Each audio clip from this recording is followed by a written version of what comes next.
Chapter 31. The Monk. 2 men lay prone upon the ground, one bathed in blood and motionless, with his face toward the earth. This one was dead. The other leaned against a tree, supported there by the 2 valets, and was praying fervently, with clasped hands and eyes raised to heaven. He had received a ball in his thigh, which had broken a bone. The young men first approached the dead man. "He is a priest," said Bragelonne. "He has worn the tonsure. Oh, the scoundrels! To lift their hands against a minister of God." "Come here, sir," said Urban, an old soldier who had served under the Cardinal Duke in all his campaigns. "Come here. There is nothing to be done with him, whilst we may perhaps be able to save the other." The wounded man smiled sadly. "Save me? Oh, no," said he, "but help me to die if you can." "Are you a priest?" asked Raoul. "No, sir. I ask, as your unfortunate companion appeared to me to belong to the church. He is the cure of Bethune, sir, and was carrying the holy vessels belonging to his church and the treasure of the chapter to a safe place, the prince having abandoned our town yesterday, and as it was known that bands of the enemy were prowling about the country, no one dared to accompany the good man. So I offered to do so. And, sir," continued the wounded man, "I suffer much and would like, if possible, to be carried to some house." "Where you could be relieved?" asked de Guiche. "No, where I can confess." "But perhaps you are not so dangerously wounded as you think," said Raoul. "Sir," replied the wounded man, "believe me, there is no time to lose. The ball has broken the thigh bone and entered the intestines." "Are you a surgeon?" asked de Guiche. "No, but I know a little about wounds, and mine I know is mortal. Try, therefore, either to carry me to some place where I may see a priest, or take the trouble to send one to me here. It is my soul that must be saved. As for my body, it is lost.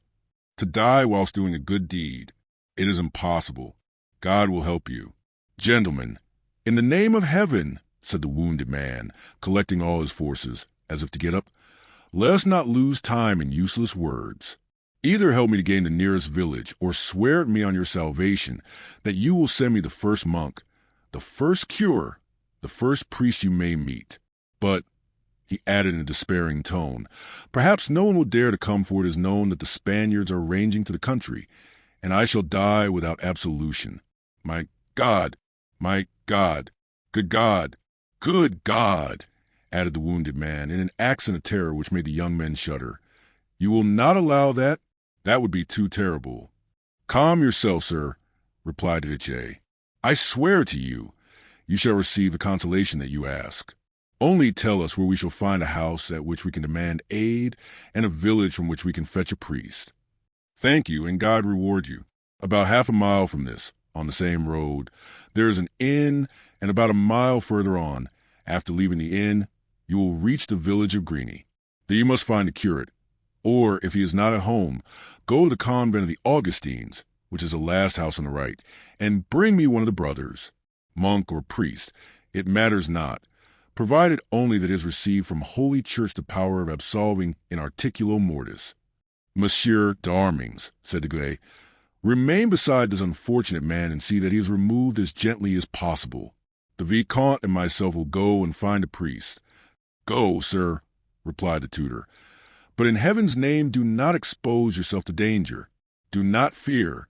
Besides, we are safe for today. You know the axiom, non bis in idem." "Courage, sir," said Raoul to the wounded man. "We are going to execute your wishes." "May heaven prosper you," replied the dying man, with an accent of gratitude impossible to describe. The 2 young men galloped off in the direction mentioned, and in 10 minutes reached the inn.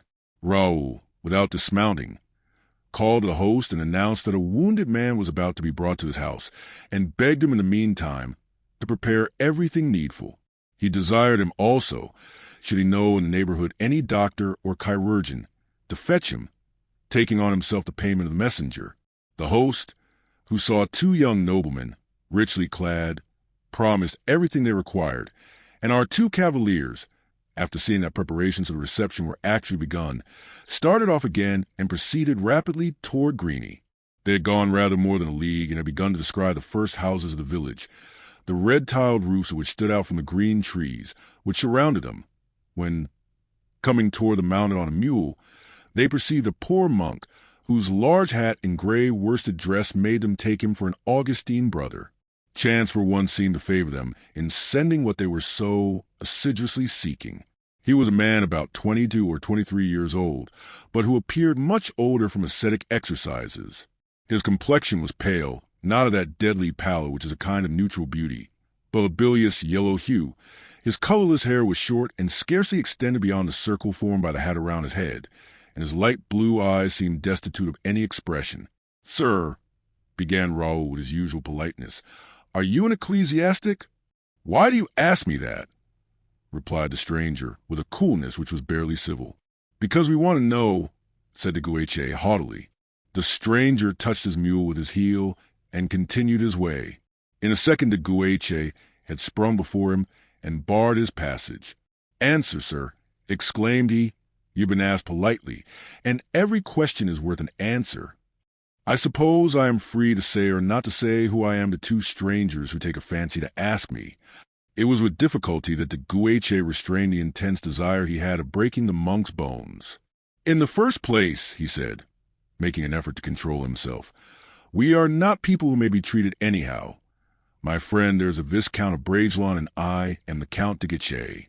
Nor is it from caprice we ask the question, for there is a wounded and dying man who demands the succor of the church. If you be a priest, I conjure you in the name of humanity to follow me to aid this man. If you be not, it is a different matter, and I warn you in the name of courtesy, of which you appear profoundly ignorant, that I shall chastise you for your insolence." The pale face of the monk became so livid and his smile so strange that Raoul, whose eyes were still fixed upon him, felt as if the smile had struck to his heart like an insult. "He is some Spanish or Flemish spy," said he, putting his hand to his pistol. A glance, threatening and transient as lightning, replied to Raoul. "Well, sir," said they, "are you going to reply?" "I am a priest," said the young man. "Then, father," said Raoul, forcing himself to convey respect by speech that did not come from his heart, "if you are a priest you have an opportunity, as my friend has told you, of exercising your vocation.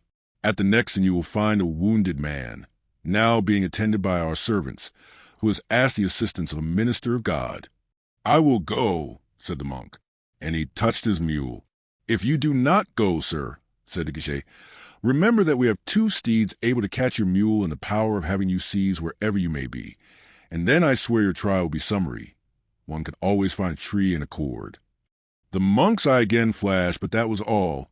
He merely repeated his phrase, "I will go," and he went. "Let us follow him," said the Guiche. "It will be the surest plan."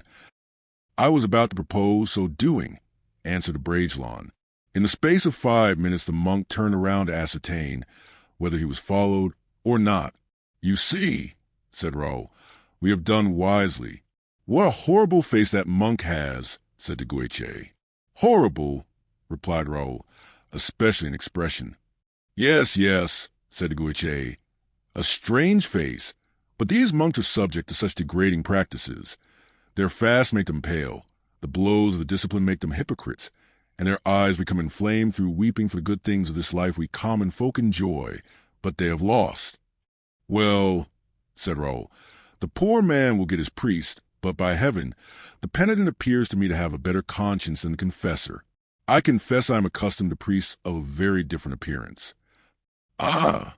exclaimed the Guiche, "you must understand that this is one of those wandering brothers, who go begging on a high road until some day a benefice falls down from heaven on them. They are mostly foreigners, Scotch, Irish, or Danish. I have seen them before. As ugly? No, but reasonably hideous. What a misfortune for the wounded man to die under the hands of such a friar." "Pshaw," said the Guiche, "absolution comes not from him who administers it, but from God. However, for my part, I would rather die unshriven than have anything to say to such a confessor. You are of my opinion, are you not, Viscount? And I see you playing with the pommel of your sword, as if you had a great inclination to break the Holy Father's head." "Yes, Count. It is a strange thing and one which might astonish you, but I feel an indescribable horror at the sight of yonder man. Have you ever seen a snake rise up on your path? Never, answered the Guiche. Well, it has happened to me to do so in our Blazois forest, and I remember that the first time I encountered one with its eyes fixed upon me, curled up, swinging its head and pointing its tongue, I remained fixed, pale and as though fascinated, until the moment when the Comte de la Fere— Your father? Asked the Guiche. No, my guardian, replied Raoul, blushing. Very well. Until the moment when the Comte de la Fere, resumed Raoul, said, Come, Bragelonne, draw your sword. Then only I rushed upon the reptile and cut it in two, just at the moment when it was rising on its tail and hissing ere it sprang upon me. Well, I vow I felt exactly the same sensation at sight of that man when he said, Why do you ask me that? And looked so strangely at me. Then you regret that you did not cut your serpent in two morsels? Faith, yes, almost, said Raoul. They had now arrived within sight of the little inn, and could see on the opposite side the procession bearing the wounded man and guided by Monsieur d'Armings. The youth spurred on. There's the wounded man, said the Guiche, passing close to the Augustine brother. Be good enough to hurry yourself a little, Monsieur Monk. As for Raoul, he avoided the monk by the whole width of the road and passed him, turning his head away in repulsion. The young men rode up to the wounded man to announce that they were followed by the priest. He raised himself to glance in the direction which they pointed out, saw the monk, and fell back upon the litter, his face illumined by joy. And now, said the youths, we have done all we can for you, and as we are in haste to rejoin the prince's army, we must continue our journey. You will excuse us, sir, but we are told that a battle is expected, and we do not wish to arrive the day after it. Go, my young sirs, said the sick man, and may you both be blessed for your piety. You have done for me, as you promised, all that you could do. As for me, I can only repeat, may God protect you in all dear to you. Sir, said the Guiche to his tutor, we will precede you, and you can rejoin us on the road to Cambrin. The host was at his door, and everything was prepared, bed, bandages, and lint, and a groom had gone to Lens, the nearest village, for a doctor. Everything, said he to Raoul, shall be done as you desire, but you will not stop to have your wound dressed? Oh, my wound, mine, 'tis nothing, replied the Viscount. It will be time to think about it when we next halt. Only have the goodness, should you see a cavalier who makes inquiries about a young man on a chestnut horse followed by a servant, to tell him, in fact, that you have seen me, but that I continue my journey and intend to dine at Mazingarbe and to stop at Cambrin. This cavalier is my attendant. Would it not be safer and more certain if I should ask him his name and tell him yours? Demanded the host. There is no harm in over-precaution. I am the Viscount de Bragelonne, and he is called Grimaud. At this moment the wounded man arrived from one direction, and the monk from the other, the latter dismounting from his mule, and desiring that it should be taken to stables without being unharnessed. Sir Monk, said de Guiche, confess well that brave man, and be not concerned to your expenses or for those of your mule. All is paid. Thanks, monsieur, said the monk, with one of those smiles that made Bragelonne shudder. Come, Count, said Raoul, who seemed instinctively to dislike the vicinity of the Augustine. Come, I feel ill here. And the two young men spurred on. The litter, borne by two servants, now entered the house. The host and his wife were standing on the steps, whilst the unhappy man seemed to suffer dreadful pain, and yet to be concerned only to know if he was followed by the monk. At sight of this pale, bleeding man, the wife grasped her husband's arm. Well, what's the matter? Asked the latter. Are you going to be ill just now? No, but look, replied the hostess, pointing to the wounded man. I ask you if you recognize him? That man, wait a bit. Ah, I see you know him, exclaimed the wife, for you have become pale in your turn. Truly, cried the host, misfortune is coming on our house. It is the former executioner Bethune. The former executioner Bethune, murmured the young monk, shrinking back and showing on his countenance the feeling of repugnance which his penitent inspired. Monsieur d'Armings, who was at the door, perceived his hesitation. Sir Monk, said he, whether he is now or has been an executioner, this unfortunate being is none the less a man. Render to him, then, the last service he can by any possibility ask of you, and your work will be all the more meritorious. The monk made no reply, but silently wended his way to the room where the two valets had deposited the dying man on a bed. Darminges and Olivane and the two grooms then mounted their horses, and all four started off at a quick trot to rejoin Raoul and his companion. Just as the tutor and his escort disappeared in their turn, a new traveler stopped on the threshold of the inn. "What does your worship want?" demanded the host, pale and trembling from the discovery he had just made.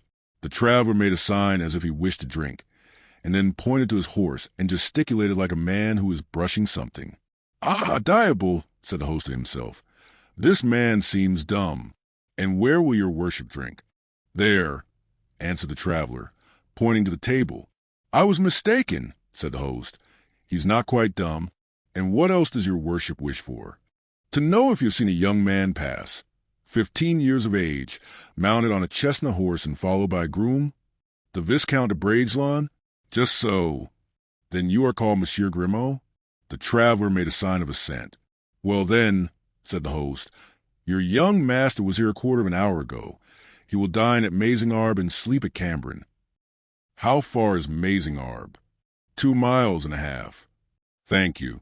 Grimaud was drinking his wine silently and had just placed his glass on the table to be filled a second time when a terrific scream resounded from the room occupied by the monk and the dying man. Grimaud sprang up. "What is that?" said he. "Whence comes that cry?" "From the wounded man's room," replied the host. "What wounded man?" "The former executioner Bethune, who has just been brought in here, assassinated by Spaniards, and who is now being confessed by an Augustine friar." "The old executioner Bethune," muttered Grimaud. "A man between 55 and 60, tall, strong, swarthy, black hair and beard?" "That is he, except that his beard has turned gray and his hair is white. Do you know him?" asked the host. "I have seen him once," replied Grimaud, a cloud darkening his countenance at the picture so suddenly summoned to the bar of recollection.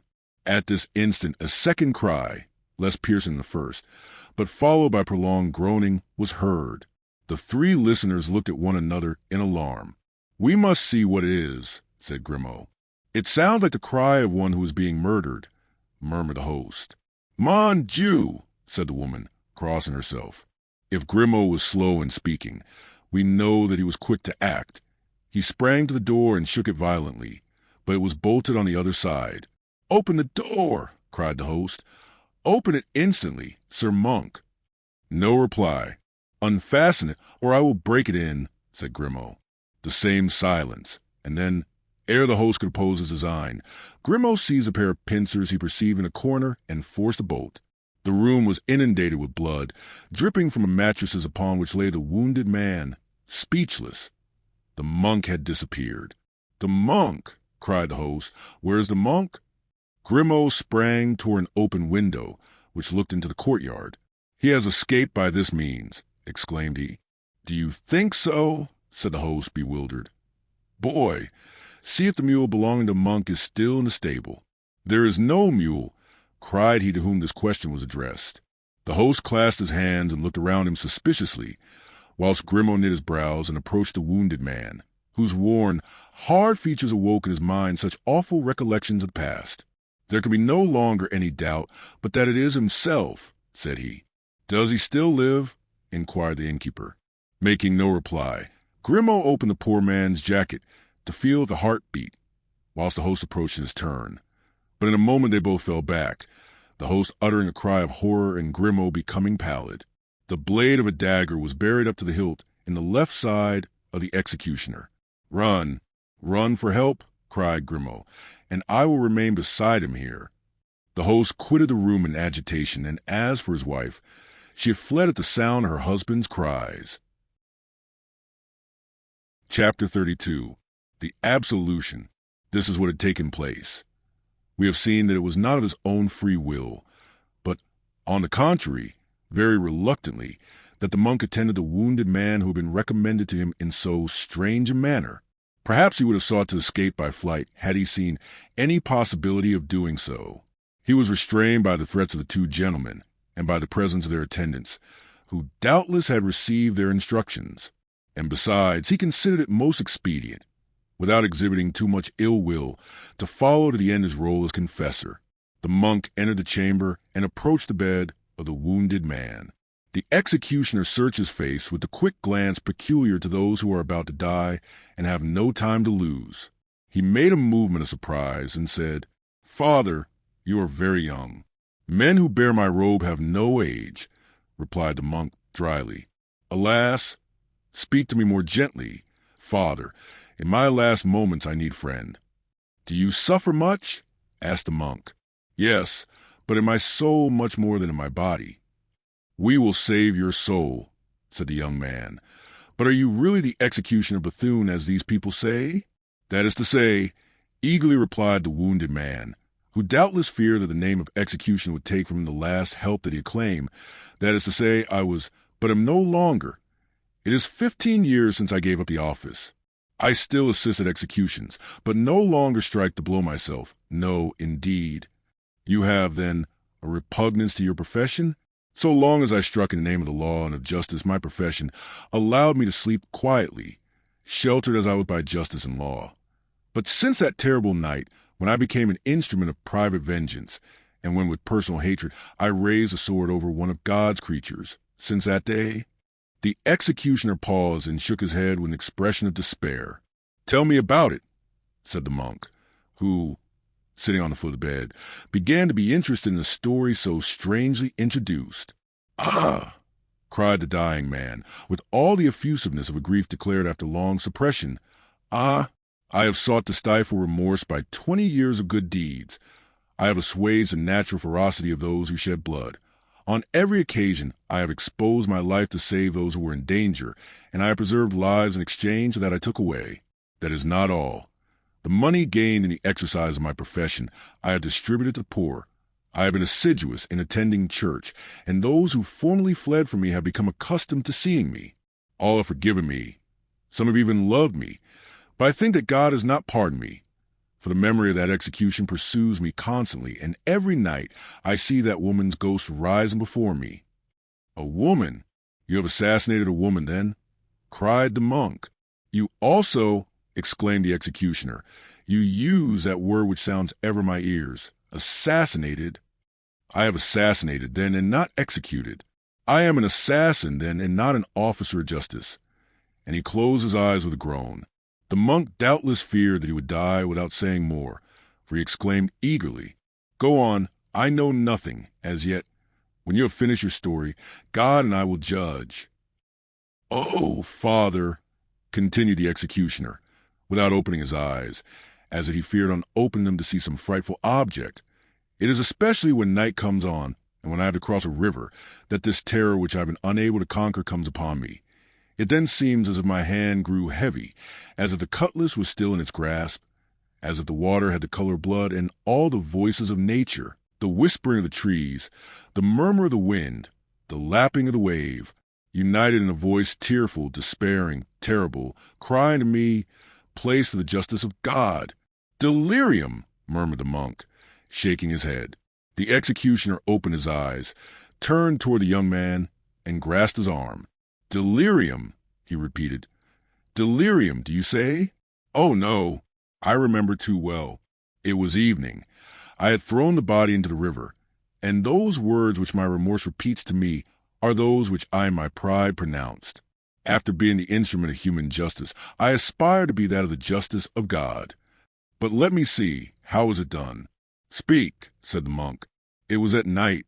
A man came to me and showed me an order, and I followed him, for other noblemen awaited me. They led me away masked. I reserved the right of refusing if the office they required of me should seem unjust. We traveled 5 or 6 leagues, serious, silent, and almost without speaking. At length, through the window of a little hut, they showed me a woman sitting, leaning on a table, and said, 'There is the person to be executed.' 'Horrible,' said the monk. 'And you obeyed?'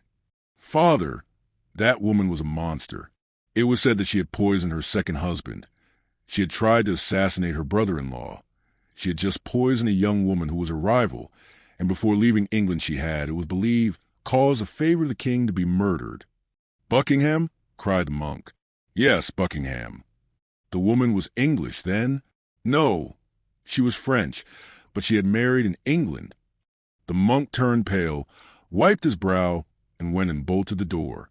The executioner thought that he had abandoned him and fell back, groaning, upon his bed. "No, no, I am here," said the monk, quickly coming back to him. "Go on, who were those men?" "One of them was a foreigner, English, I think. The 4 others were French and wore the uniform of Musketeers." "Their names?" asked the monk. "I don't know them, but the 4 other noblemen called the Englishmen my lord." "Was the woman handsome?" "Young and beautiful." "Oh, yes, especially beautiful. I see her now, as on her knees at my feet, with her head thrown back. She begged for life. I have never understood how I could have laid low a head so beautiful, with a face so pale." The monk seemed agitated by a strange emotion. He trembled all over. He seemed eager to put a question which yet he dared not ask. At length, with a violent effort at self-control, "The name of that woman?" he said. "I don't know what it was. As I have said, she was twice married, once in France, the second time in England. She was young, you say? 25 years old. Beautiful? Ravishingly. Blonde? Yes. Abundance of hair, falling over her shoulders? Yes. Eyes of an admirable expression. When she chose. Oh, yes, it is she. A voice of strange sweetness? How do you know it?" The executioner raised himself on his elbow and gazed with a frightened air at the monk, who became livid. "And you killed her?" the monk exclaimed. "You were the tool of those cowards who dared not kill her themselves? You had no pity for that youthfulness, that beauty, that weakness? You killed that woman. Alas! I have already told you, Father, that woman, under that angelic appearance, had an infernal soul, and when I saw her, when I recalled all the evil she had done to me—" "To you? What could she have done to you? Come, tell me." "She had seduced and ruined my brother, a priest. She had fled with him from her convent." "With your brother?" "Yes. My brother was her first lover, and she caused his death." "Oh, Father, do not look in that way at me." "Oh, I am guilty. Then you will not pardon me?" The monk recovered his usual expression. "Yes, yes," he said, "I will pardon you if you tell me all." "Oh!" cried the executioner. "All, all, all." "Answer, then. If she seduced your brother, you said she seduced him, did you not?" "Yes." "If she caused his death, you said that she caused his death?" "Yes," repeated the executioner. "Then you must know what her name was as a young girl." "Oh, mon Dieu!" cried the executioner. "I think I am dying. Absolution, Father, absolution. Tell me her name, and I will give it." "Her name was— My God, have pity on me," murmured the executioner, and he fell back on the bed, pale, trembling, and apparently about to die. "Her name," repeated the monk, bending over him as if to tear from him the name if he would not utter it. "Her name. Speak, or no absolution." The dying man collected all his forces. The monk's eyes glittered. "And de Beale," murmured the wounded man. "And de Beale," cried the monk, standing up and lifting his hands to heaven. "And de Beale. You said and de Beale, did you not?" "Yes, yes, that was her name. And now absolve me, for I am dying." "I absolve you!" cried the priest, with a laugh which made the dying man's hair stand on end. "I absolve you? I am not a priest." "You are not a priest?" cried the executioner. "What, then, are you?" "I am about to tell you, wretched man." "Oh, mon Dieu!" "I am John Francis de Winter." "I do not know you," said the executioner. "Wait, wait, you're going to know me." "I am John Francis de Winter," he repeated, "and that woman— well, that woman was my mother." The executioner uttered the first cry, that terrible cry which had been first heard. "Oh, pardon me, he murmured, "if not in the name of God, at least in your own name, if not as priest, then as son." "Pardon you!" cried the pretended monk. "Pardon you? Perhaps God will pardon you, but I never." "For pity's sake," said the executioner, extending his arms. "No pity for him who had no pity. Die impenitent, die in despair, die and be damned." And drawing a poniard from beneath his robe, he thrust it into the breast of the wounded man, saying, Here is my absolution." Then was heard that second cry, not so loud as the first, and followed by a long groan. The executioner, who had lifted himself up, fell back upon his bed.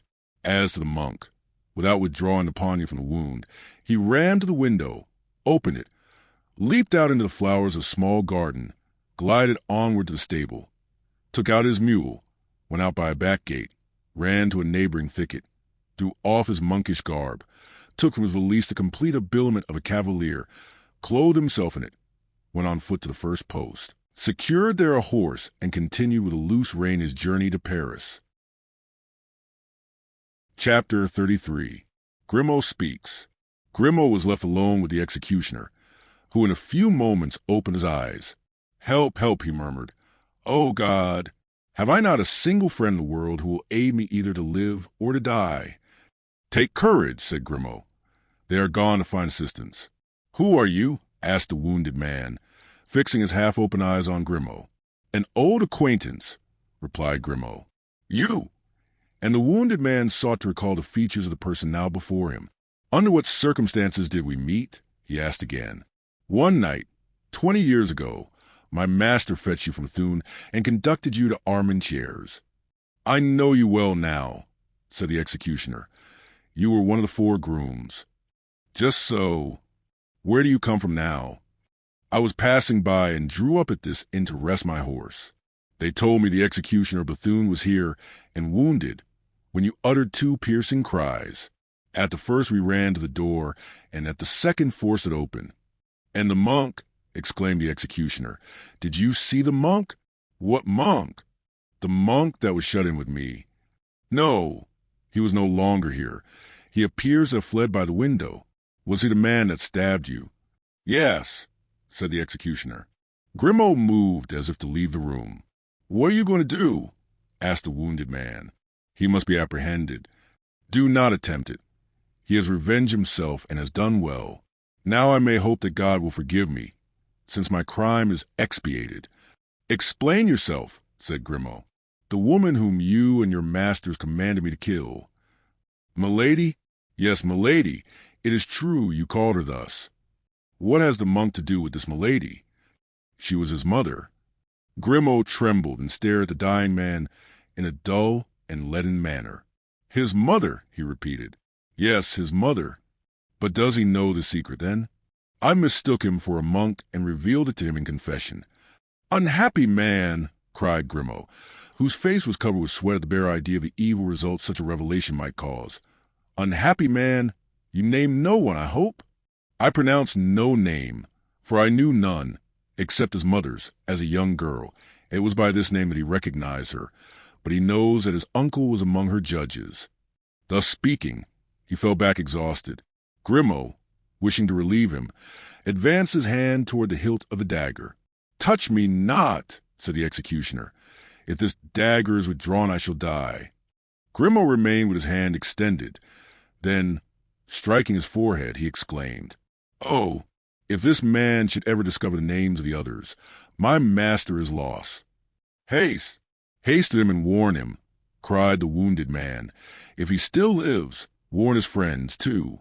My death, believe me, will not be the end of this atrocious misadventure." "Where was the monk going?" asked Grimaud. "Toward Paris." "Who stopped him?"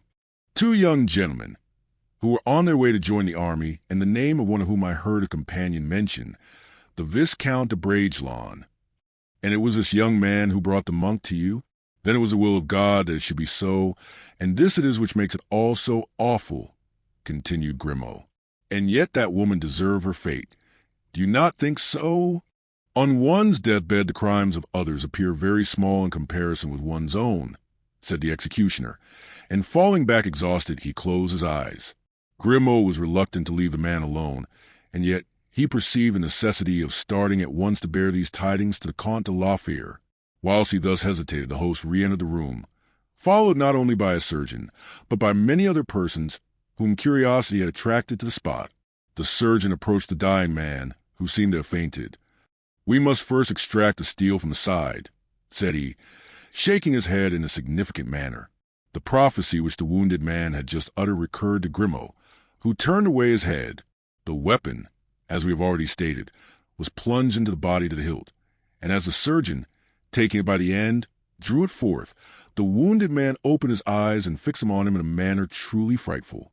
When at last the blade had been entirely withdrawn, a red froth issued from the mouth of the wounded man, and a stream of blood spouted afresh from the wound when he at length drew breath.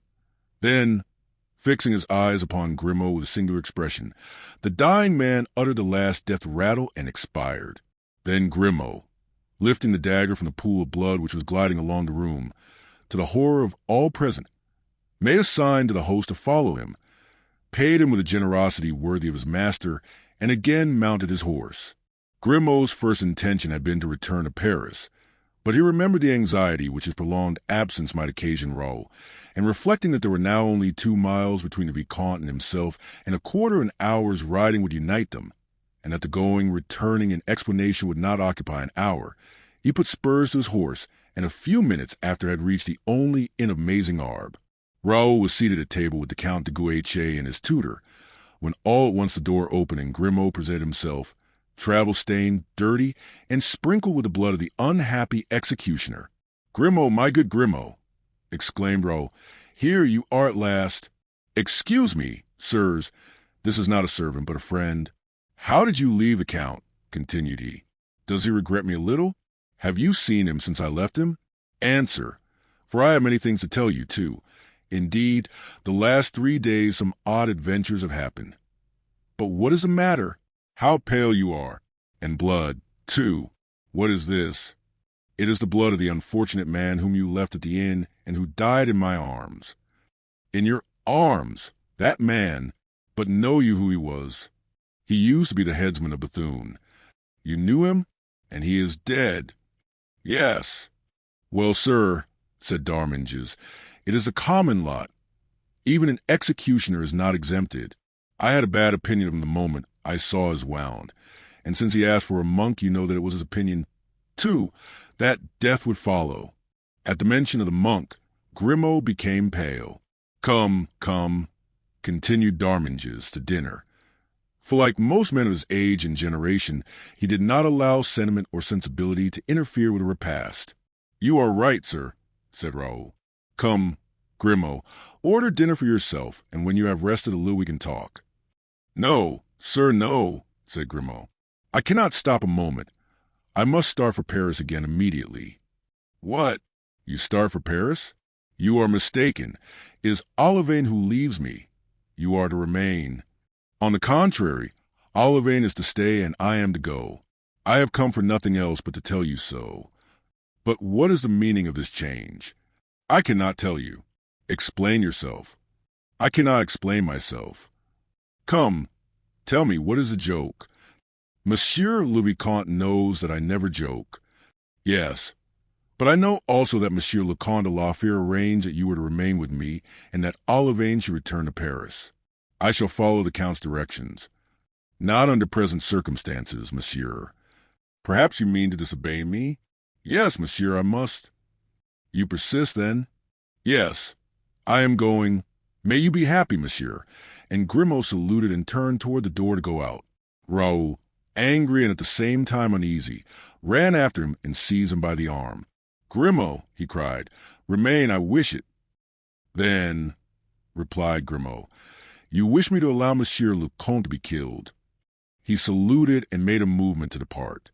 "Grimaud, my friend," said the Viscount, "will you leave me thus in such anxiety?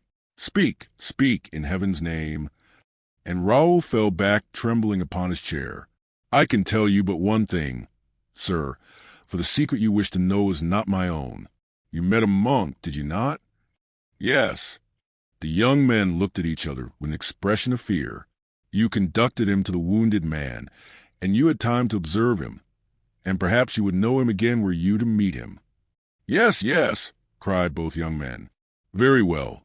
If ever you meet him again, wherever it may be, whether on the high road or in the street or in a church, anywhere that he or you may be, put your foot on his neck and crush him without pity, without mercy, as you would crush a viper or a scorpion. Destroy him utterly and quit him not until he is dead. The lives of 5 men are not safe, in my opinion, as long as he is on the earth." And without adding another word, Grimaud, profiting by the astonishment and terror into which he had thrown his auditors, rushed from the room. 2 minutes later the thunder of a horse's hoofs was heard upon the road. It was Grimaud, on his way to Paris. When once in the saddle, Grimaud reflected on 2 things. First, that the pace he was going his horse would not carry him 10 miles, and secondly, that he had no money. But Grimaud's ingenuity was more prolific than his speech, and therefore at the first halt he sold his steed, and with the money obtained from the purchase took post horses. Chapter 34. On the eve of battle, Raoul was aroused from his somber reflections by his host, who rushed into the apartment crying out, "The Spaniards! The Spaniards!" That cry was of such importance as to overcome all preoccupation.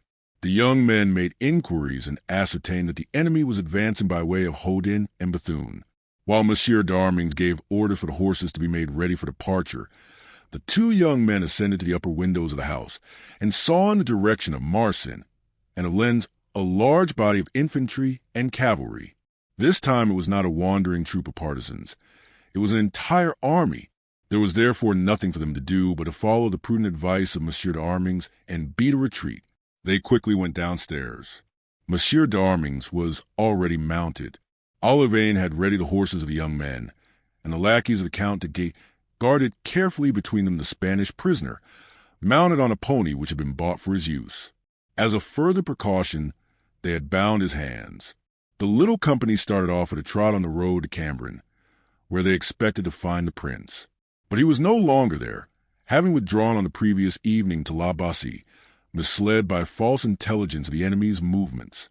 Deceived by this intelligence, he had concentrated his forces between Vieille-Chapelle and La Ventie, and after a reconnaissance along the entire line in company with Marshal de Gramont, he had returned and seated himself before a table with his officers around him. He questioned them as to the news they had each been charged to obtain, but nothing positive had been learned. The hostile army had disappeared 2 days before and seemed to have gone out of existence. Now an enemy is never so near and consequently so threatening as when it completely disappeared. The prince was, therefore, contrary to his custom, gloomy and anxious when an officer entered and announced to Marshal de Gramont that someone wished to see him. The Duc de Gramont received permission from the prince by a glance and went out. The prince followed him with his eyes and continued looking at the door. No one ventured to speak, for fear of disturbing him. Suddenly a dull and heavy noise was heard. The prince leaped to his feet, extending his hand in the direction whence came the sound. There was no mistaking it. It was the noise of cannon. Everyone stood up. At that moment the door opened. "Monseigneur," said Marshal de Gramont with a radiant face, "will your highness permit my son, Count de Guiche, and his traveling companion, Viscount de Bragelonne, to come in and give news of the enemy, whom they have found while we were looking for him?" "What?" eagerly replied the prince. "Will I permit? I not only permit, I desire. Let them come in." The marshal introduced the 2 young men and placed them face to face with the prince. "Speak, gentlemen," said the prince, saluting them. "First speak. We shall have time afterward for the usual compliments. The most urgent thing now is to learn where the enemy is and what he is doing." It fell naturally to the Count de Guiche to make reply. Not only was he the elder, but he had been presented to the prince by his father. Besides, he had long known the prince, whilst Raoul now saw him for the first time. He therefore narrated to the prince what they had seen from the inn at Mazingarbe. Meanwhile Raoul closely observed the young general, already made so famous by the battles of Rocroi, Fribourg, and Nordlingen. Louis de Bourbon, Prince de Condé, who, since the death of his father, Henri de Bourbon, was called, in accordance with the custom of that period, Monsieur le Prince, was a young man, not more than 26 or 27 years old, with the eye of an eagle, agile occhi grifani, as Dante says, aquiline nose, long, waving hair of medium height, well formed, possessed of all the qualities essential to the successful soldier, that is to say, the rapid glance, quick decision, fabulous courage. At the same time, he was a man of elegant manners and strong mind, so that in addition to the revolution he had made in war by his new contributions to its methods, he had also made a revolution at Paris among the young noblemen of court, whose natural chief he was, and who, in distinction from the social leaders of the ancient court, modeled after Bassompierre, Bellegarde, and the Duc d'Angoulême, were called the Petit Maîtres. At the first words of Count de Guiche, the prince, having in mind the direction whence came the sound of cannon, had understood everything. The enemy was marching upon Lens, with the intention, doubtless, of securing possession of that town and separating from France the army of France. But in what force was the enemy? Was it a corps sent out to make a diversion? Was it an entire army? To this question de Guiche could not respond. Now, as these questions involved matters of gravest consequence, it was these to which the prince had a special desire to answer, exact, precise, positive. Raoul conquered the very natural feeling of timidity he experienced, and approaching the prince, "My lord," he said, "will you permit me to hazard a few words on that subject, which will perhaps relieve you of your uncertainty?" The prince turned and seemed to cover the young man with a single glance.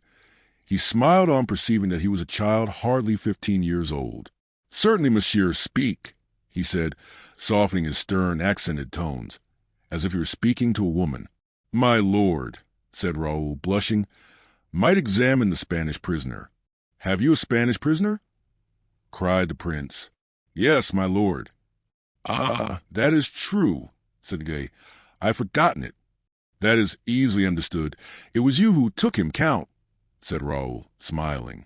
The old marshal turned toward the Viscount, grateful for that praise of his son, whilst the prince exclaimed, "The young man is right.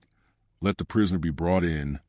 Meanwhile, the prince took de Guiche aside and asked him how the prisoner had been taken, and who this young man was.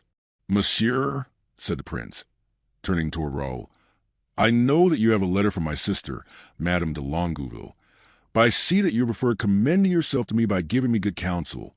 "My lord," said Raoul, coloring up, "I did not wish to interrupt your highness in a conversation so important as that in which you were engaged with the count. But here is the letter." "Very well," said the prince. "Give it to me later. Here is the prisoner. Let us attend to what is most pressing." The prisoner was one of those military adventurers who sold their blood to whoever would buy, and grew old in stratagems and spoils. Since he had been taken, he had not uttered a word, so that it was not known to what country he belonged. The prince looked at him with unspeakable distrust. "Of what country are you?" asked the prince. The prisoner muttered a few words in a foreign tongue. Ah! It seems that he is a Spaniard. Do you speak Spanish, Grammont?" "Faith, my lord, but indifferently." "And I not at all," said the prince, laughing. "Gentlemen," he said, turning to those who were near him, "can any one of you speak Spanish and serve me as interpreter?" "I can, my lord," said Raoul. "Ah, you speak Spanish? Enough, I think, to fulfill your highness's wishes on this occasion." Meanwhile, the prisoner had remained impassive, and as if he had no understanding of what was taking place. "My lord asks of what country you are," said the young man, in the purest Castilian. "Ich bin ein Deutscher," replied the prisoner. "What in the devil does he say?" asked the prince. "What new gibberish is that?" "He says he is German, my lord," replied Raoul. "But I doubt it, for his accent is bad and his pronunciation defective." "Then you speak German also?" asked the prince. "Yes, my lord." "Well enough to question him in that language?" "Yes, my lord." "Question him, then." Raoul began the examination, but the result justified his opinion. The prisoner did not understand, or seemed not to understand, what Raoul said to him, and Raoul could hardly understand his replies, containing a mixture of Flemish and Alsatian. However, amidst all the prisoner's efforts to elude a systematic examination, Raoul had recognized his natural accent. "Non siete Spagnolo," he said. "Non siete Tedesco, siete Italiano." The prisoner started and bit his lips. "Ah, that," said the prince. "I understand that language thoroughly, and since he is Italian, I will myself continue the examination." "Thank you, Viscount," continued the prince, laughing, "and I appoint you from this moment my interpreter." But the prisoner was not less unwilling to respond in Italian than in the other languages. His aim was to elude the examination. Therefore, he knew nothing either of the enemy's numbers, or of those in command, or of the purpose of the army. "Very good," said the prince, understanding the reason of that ignorance. "The man was caught in the act of assassination and robbery. He might have purchased his life by speaking. He doesn't wish to speak. Take him out and shoot him." The prisoner turned pale. The two soldiers who brought him in took him, each by one arm, and led him toward the door, whilst the prince, turning to Marshal de Grammont, seemed to have already forgotten the order he had given. When he reached the threshold of the door, the prisoner stopped. The soldiers, who knew only their orders, attempted to force him along. "One moment," said the prisoner in French. "I am ready to speak, my lord." "Ah, said the prince, laughing. "I thought we should come to that. I have a sure method of limbering tongues. Young men, take advantage of it against the time when you may be in command. But on condition," continued the prisoner, "that your highness will swear that my life shall be safe." "Upon my honor," said the prince. "Question, then, my lord. Where did the army cross the Lys?" "Between St. Venant and Aire." "By whom is it commanded?" "By Count de Funsel d'Agna, General Beck, and the Archduke." "Of how many does it consist?" 18,000 men and 36 cannon. "And its aim is?" "Lens." "You see." "Gentlemen," said the prince, turning with triumphant air toward Marshal de Grammont and the other officers. "Yes, my lord," said the marshal, "you have divined all that was possible to human genius." "Recall Duplessis, Belivre, Villequier, and Durlac," said the prince. "Recall all the troops that are on this side of the Lys. Let them hold themselves in readiness to march tonight. Tomorrow, according to all probability, we shall attack the enemy. But, my lord," said Marshal de Grammont, "consider that when we have collected all our forces, we shall have hardly 13,000 men." "Monsieur le Maréchal," said the prince, with that wonderful glance that was peculiar to him, "it is with small armies that great battles are won." Then turning toward the prisoner, "Take away that man," he said, "and keep him carefully in sight. His life is dependent on the information he has given us. If it is true, he shall be free. If false, let him be shot." The prisoner was led away. "Count de Guiche," said the prince, "it is a long time since you saw your father. Remain here with him. Monsieur," he continued, addressing Raoul, "if you are not too tired, follow me." "To the end of the world, my lord," cried Raoul, feeling an unknown enthusiasm for that young general, who seemed to him so worthy of his renown. The prince smiled. He despised flatterers, but he appreciated enthusiasts. "Come, monsieur," he said, "you are good in counsel, as we have already discovered. Tomorrow we shall know if you are good in action." "And I," said the marshal, "what am I to do?" "Wait here to receive the troops. I shall either return for them myself, or shall send a courier directing you to bring them to me. 20 guards, well mounted, are all that I shall need for my escort." "That is very few," said the marshal. "It is enough," replied the prince. "Have you a good horse, Monsieur de Bragelonne?" "My horse was killed this morning, my lord, and I am mounted provisionally on my lackeys. Choose for yourself in my stables the horse you like best. No false modesty. Take the best horse you can find. You will need it this evening. Perhaps you will certainly need it tomorrow." Raoul didn't wait to be told twice. He knew that with superiors, especially when those superiors are princes, the highest politeness is to obey without delay or argument.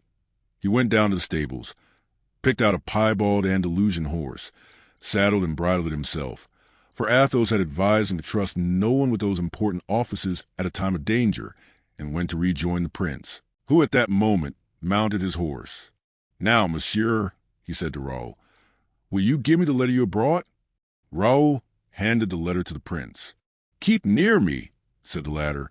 The prince threw his bridle over the pommel of the saddle, as he was wont to do when he wished to have both hands free, unsealed the letter of Madame de Longueville, and started at a gallop on the road to Lens, attended by Raoul and his small escort, whilst messengers sent to recall the troops set out with loose rein in other directions. The prince read as he hastened on. "Monsieur," he said after a moment, "they tell me great things of you. I have only to say, after the little that I have seen and heard, that I think even better of you than I have been told." Raoul bowed. Meanwhile, as the little troop drew nearer to Lens, the noise of the cannon sounded louder. The prince kept his gaze fixed in the direction of the sound with the steadfastness of a bird of prey. One would have said that his gaze could pierce the branches of trees, which limited his horizon. From time to time his nostrils dilated as if eager for the smell of powder, and he panted like a horse. At length they heard the cannon, so near that it was evident they were within a league of the field of battle, and at a turn of the road they perceived the little village of Aunay. The peasants were in great commotion. The report of Spanish cruelty had gone out, and everyone was frightened. The women had already fled, taking refuge in Vitry. Only a few men remained. On seeing the prince, they hastened to meet him. One of them recognized him. "Ah, my lord," he said, "have you come to drive away those rascal Spaniards and those Lorraine robbers?" "Yes," said the prince, "if you will serve me as guide." "Willingly, my lord. Where does your highness wish to go?" "To some elevated spot whence I can look down on Lens and the surrounding country." "In that case, I'm your man. I can trust you. You are a true Frenchman?" "I am an old soldier of Rocroi, my lord." "Here," said the prince, handing him a purse. "Here is for Rocroi. Now, you want a horse, or will you go afoot?" "Afoot, my lord. I have served always in the infantry. Besides, I expect to lead your highness into places where you will have to walk." "Come, then," said the prince. "Let us lose no time." The peasant started off, running before the prince's horse. Then, 100 steps from the village, he took a narrow road hidden at the bottom of the valley. For a half-league they proceeded thus, the cannon shot sounding so near that they expected at each discharge to hear the hum of the balls. At length they entered a path which, going out from the road, skirted the mountainside. The prince dismounted, ordered one of his aides and Raoul to follow his example, and directed the others to await his orders, keeping themselves meanwhile on the alert. He then began to ascend the path. In about 10 minutes they reached the ruins of an old chateau. Those ruins crowned the summit of a hill which overlooked the surrounding country. At a distance of hardly a quarter of a league, they looked down on Lens at bay, and before Lens the enemy's entire army. With a single glance the prince took in the extent of country that lay before him, from Lens as far as Vimy. In a moment the plan of the battle, which on the following day was to save France the second time from invasion, was unrolled in his mind.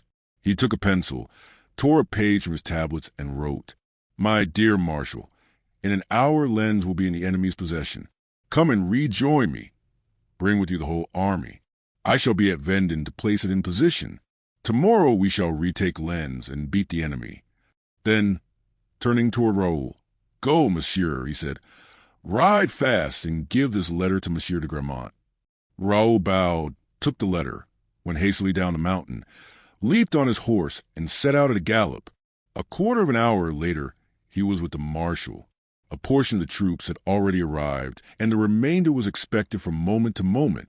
Marshal de Gramont put himself at the head of all the available cavalry and infantry, and took the road to Vendin, leaving the Duc de Chatillon to await and bring on the rest. All the artillery was ready to move, and started off at a moment's notice. It was 7 o'clock in the evening when the marshal arrived at the appointed place. The prince awaited him there. As he had foreseen, Lens had fallen into the hands of the enemy immediately after Raoul's departure. The event was announced by the cessation of the firing. As the shadows of night deepened, the troops summoned by the prince arrived in successive detachments. Orders were given that no drum should be beaten, no trumpet sounded. At 9 o'clock the night had fully come. Still a last ray of twilight lighted the plain. The army marched silently, the prince at the head of the column. Presently the army came in sight of Lens. 2 or 3 houses were in flames, and a dull noise was heard, which indicated what suffering was endured by a town taken by assault. The prince assigned everyone his post. Marshal de Gramont was to hold the extreme left, resting on Maricourt. The Duc de Chatillon commanded the center. Finally, the prince led the right wing, resting on Aunay. The order of battle on the morrow was to be that of the positions taken in the evening. Each one, on awaking, would find himself on the field of battle. The movement was executed in silence and with precision. At 10 o'clock every one was in his appointed position. At 10:30 the prince visited the posts and gave his final orders for the following day. 3 things were especially urged upon the officers, who were to see that the soldiers observed them scrupulously. The first, that the different corps should so march that cavalry and infantry should be on the same line, and that each body should protect its gaps. The second, to go to the charge no faster than a walk. The third, to let the enemy fire first. The prince assigned the Count de Gueche to his father and kept Bragelonne near his own person. But the two young men sought the privilege of passing the night together, and it was accorded them. A tent was erected for them near that of the marshal. Although the day had been fatiguing, neither of them was inclined to sleep. And besides, even for old soldiers the evening before a battle is a serious time. It was so with greater reason to two young men who were about to witness for the first time that terrible spectacle. On the evening before a battle, one thinks of 1,000 things forgotten till then. Those who are indifferent to one another become friends, and those who are friends become brothers. It need not be said that if in the depths of the heart there is a sentiment more tender, it reaches then, quite naturally, the highest exaltation of which is capable. Some sentiment of this kind must have been cherished by each one of these two friends, for each of them almost immediately sat down by himself at an end of the tent and began to write. The letters were long. The 4 pages were covered with closely written words. The writers sometimes looked up at each other and smiled. They understood without speaking. Their organizations were so delicate and sympathetic. The letters being finished, each put his own into 2 envelopes, so that no one, without tearing the first envelope, could discover to whom the second was addressed. Then they drew near to each other and smilingly exchanged their letters. "In case any evil should happen to me," said Bragelonne. "In case I should be killed," said de Gueche. They then embraced each other like 2 brothers, and each wrapping himself in his cloak, they soon passed into that kindly sleep of youth which is a prerogative of birds, flowers, and infants. Chapter 35. A dinner in the old style. The second interview between the former Musketeers was not so formal and threatening as the first. Athos, with a superior understanding, wisely deemed that the supper table would be the most complete and satisfactory point of reunion, and at the moment when his friends, in deference to his deportment and sobriety, dared scarcely speak of some of their former good dinners. He was the first to propose that they should all assemble around some well-spread table and abandon themselves unreservedly to their own natural character and manners, a freedom which had formerly contributed so much to that good understanding between them which gave them the name of the Inseparables. For different reasons this was an agreeable proposition to them all, and it was therefore agreed that each should leave a very exact address, and that upon the request of any of the associates a meeting should be convoked at a famous eating-house in the Rue de la Monnaie, of the sign of the Hermitage. The first rendezvous was fixed for the following Wednesday, at 8 o'clock in the evening precisely. On that day, in fact, the 4 friends arrived punctually at the hour, each from his own abode or occupation. Porthos had been trying a new horse. D'Artagnan was on guard at the Louvre.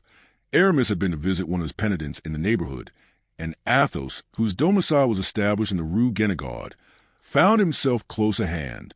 They were, therefore, somewhat surprised to meet all together at the door of the Hermitage, Athos starting out from the Pont Neuf, Porthos by the Rue de la Rue, D'Artagnan by the Rue de Fosse Saint-Germain à l'Auxerrois, and Aramis by the Rue de Béthesy.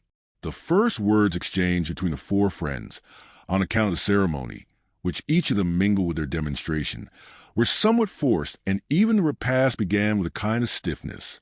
Athos perceived this embarrassment, and by way of supplying an effectual remedy, called for 4 bottles of champagne. At this order, given in Athos's habitually calm manner, the face of the Gascon relaxed, and Porthos's brow grew smooth. Aramis was astonished. He knew that Athos not only never drank, but more, that he had a kind of repugnance to wine. This astonishment was doubled when Aramis saw Athos fill a bumper and toss it off with all his former enthusiasm.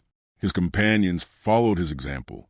In a very few minutes the 4 bottles were empty, and this excellent specific succeeded in dissipating even the slightest cloud that might have rested on their spirits. Now the 4 friends began to speak loud, scarcely waiting till one had finished before another began, and each assumed his favorite attitude on or at the table. Soon, strange fact, Aramis undid 2 buttons of his doublet, seeing which, Porthos unfastened his entirely.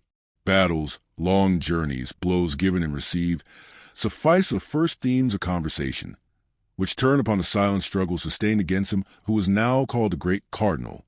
"Faith," said Aramis, laughing, "we have praised the dead enough. Let us revile the living a little. I should like to say something evil of Mazarin. Is it permissible?" Go on," replied D'Artagnan, laughing heartily. "Relate your story, and I will applaud it if it is a good one." "A great prince," said Aramis, with whom Mazarin sought an alliance, was invited by him to send him a list of the conditions on which he would do him the honor to negotiate with him. The prince, who had a great repugnance to treat with such an ill-bred fellow, made out a list against the grain and sent it. In this list there were 3 conditions which displeased Mazarin, and he offered the prince 10,000 crowns to renounce them. "Ah, ha, ha!" laughed the 3 friends. Not a bad bargain, and there was no fear of being taken at his word. What did the prince do then? The prince immediately sent 50,000 francs to Mazarin, begging him never to write to him again, and offered 20,000 francs more on condition that he would never speak to him. What did Mazarin do? "Stormed," suggested Athos. "Beat the messenger," cried Porthos. "Accepted the money," said D'Artagnan. "You have guessed it," answered Aramis, and they all laughed so heartily that the host appeared in order to inquire whether the gentlemen wanted anything. He thought they were fighting. At last their hilarity calmed down, and "Faith!" exclaimed D'Artagnan to the 2 friends, "you may well wish ill to Mazarin, for I assure you, on his side, he wishes you no good." "Pooh! Really?" asked Athos. "If I thought the fellow knew me by my name, I would be rebaptized, for fear it might be thought I knew him. He knows you better by your actions than your name. He is quite aware that there are 2 gentlemen who greatly aided the escape of Monsieur de Beaufort, and he has instigated an active search for them. I can answer for it." "By whom?" "By me. And this morning he sent for me to ask me if I had obtained any information." "And what did you reply?" "That I had none as yet, but that I was to dine today with 2 gentlemen, who would be able to give me some." "You told him that?" said Porthos, a broad smile spreading over his honest face. "Bravo! And you are not afraid of that, Athos?" "No," replied Athos. "It is not the search of Mazarin that I fear." "Now," said Aramis, "tell me a little what you do fear." "Nothing for the present. At least, nothing in good earnest." "And with regard to the past?" asked Porthos. "Oh, the past is another thing," said Athos, sighing. "The past and the future." "Are you afraid for your young Raoul?" asked Aramis. "Well," said D'Artagnan, "one is never killed in the first engagement." "Nor in the second," said Aramis. "Nor in the third," returned Porthos. "And even when one is killed, one rises again, the proof of which is that here we are." "No," said Athos, "it is not Raoul about whom I am anxious, for I trust he will conduct himself like a gentleman, and if he is killed, well, he will die bravely. But hold, should such a misfortune happen, well—" Athos passed his hand across his pale brow. "Well," asked Aramis. "Well, I shall look upon it as an expiation." "Ah," said D'Artagnan, "I know what you mean." "And I, too," added Aramis. "But you must not think of that, Athos. What is past is past." "I don't understand," said Porthos. "The affair at Armentières," whispered D'Artagnan. "The affair at Armentières?" asked he again. "Milady—" "Oh, yes," said Porthos. "True, I have forgotten it." Athos looked at him intently. "You have forgotten it, Porthos?" said he. "Faith! Yes, it is so long ago," answered Porthos.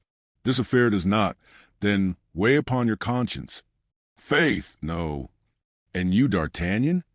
"I own that when my mind returns to that terrible period, I have no recollection of anything but the rigid corpse of poor Madame Bonancieux." "Yes, yes," murmured he. "I have often felt regret for the victim, but never the very slightest remorse for the assassin." Athos shook his head doubtfully. "Consider," said Aramis, "if you admit divine justice and his participation in the things of this world, that woman was punished by the will of heaven. We were but the instruments, that is all. But as to free will, Aramis, how acts the judge? He has a free will, yet he fearlessly condemns. What is the executioner? He is master of his arm, yet he strikes without remorse." "The executioner!" muttered Athos, as if arrested by some recollection. "I know that it is terrible," said D'Artagnan, "but when I reflect that we've killed English, Rochelle-eyed Spaniards, nay, even French, who never did us any other harm but to aim at and to miss us, whose only fault was to cross swords with us and to be unable to ward off our blows. I can, on my honor, find an excuse of my share in the murder of that woman. As for me, said Porthos, now that you have reminded me of it, Athos, I have the scene again before me, as if I now were there. Milady was there, as it were, where you sit. Athos changed color. I was where D'Artagnan stands. I wore a long sword which cut like a Damascus. You remember it? Aramis, you always called it Balizard. Well, I swear to you, all three that had the execution of Bethune. Was he not Bethune? Yes, egad. Of Bethune, not been there, I would have cut off the head of that infamous being without thinking of it, or even after thinking of it. She was a most atrocious woman. And then, said Aramis, with the tone of philosophical indifference which he had assumed since he belonged to the church, and in which there was more atheism than confidence in God, what is the use of thinking of it all? At the last hour we must confess this action, and God knows better than we can whether it is a crime, a fault, or a meritorious deed. I repent of it? Egad, no, upon my honor and by the Holy Cross. I only regret it because she was a woman. The most satisfactory part of the matter, said D'Artagnan, is that there remains no trace of it. She had a son, observed Athos. Oh, yes, I know that, said D'Artagnan, and you mentioned it to me. But who knows what has become of him? If the serpent be dead, why not its brood? Do you think his uncle De Winter would have brought up that young viper? De Winter probably condemned the son as he had done the mother. Then, said Athos, woe to De Winter, for the child had done no harm. May the devil take me, if the child be not dead, said Porthos. There is so much fog in that detestable country, at least so D'Artagnan declares. Just as a quaint conclusion reached by Porthos was about to bring back hilarity to faces now more or less clouded, hasty footsteps were heard upon the stair, and someone knocked at the door. Come in, cried Athos. Please, your honors, said the host. A person in a great hurry wishes to speak to one of you. To which of us? Asked all the four friends. To him who is called the Comte de la Fere. It is I, said Athos. And what is the name of the person? Grimaud. Ah, exclaimed Athos, turning pale. Back already. What can have happened, then, to Bragelonne? Let him enter, cried D'Artagnan. Let him come up. But Grimaud had already mounted the staircase and was waiting on the last step.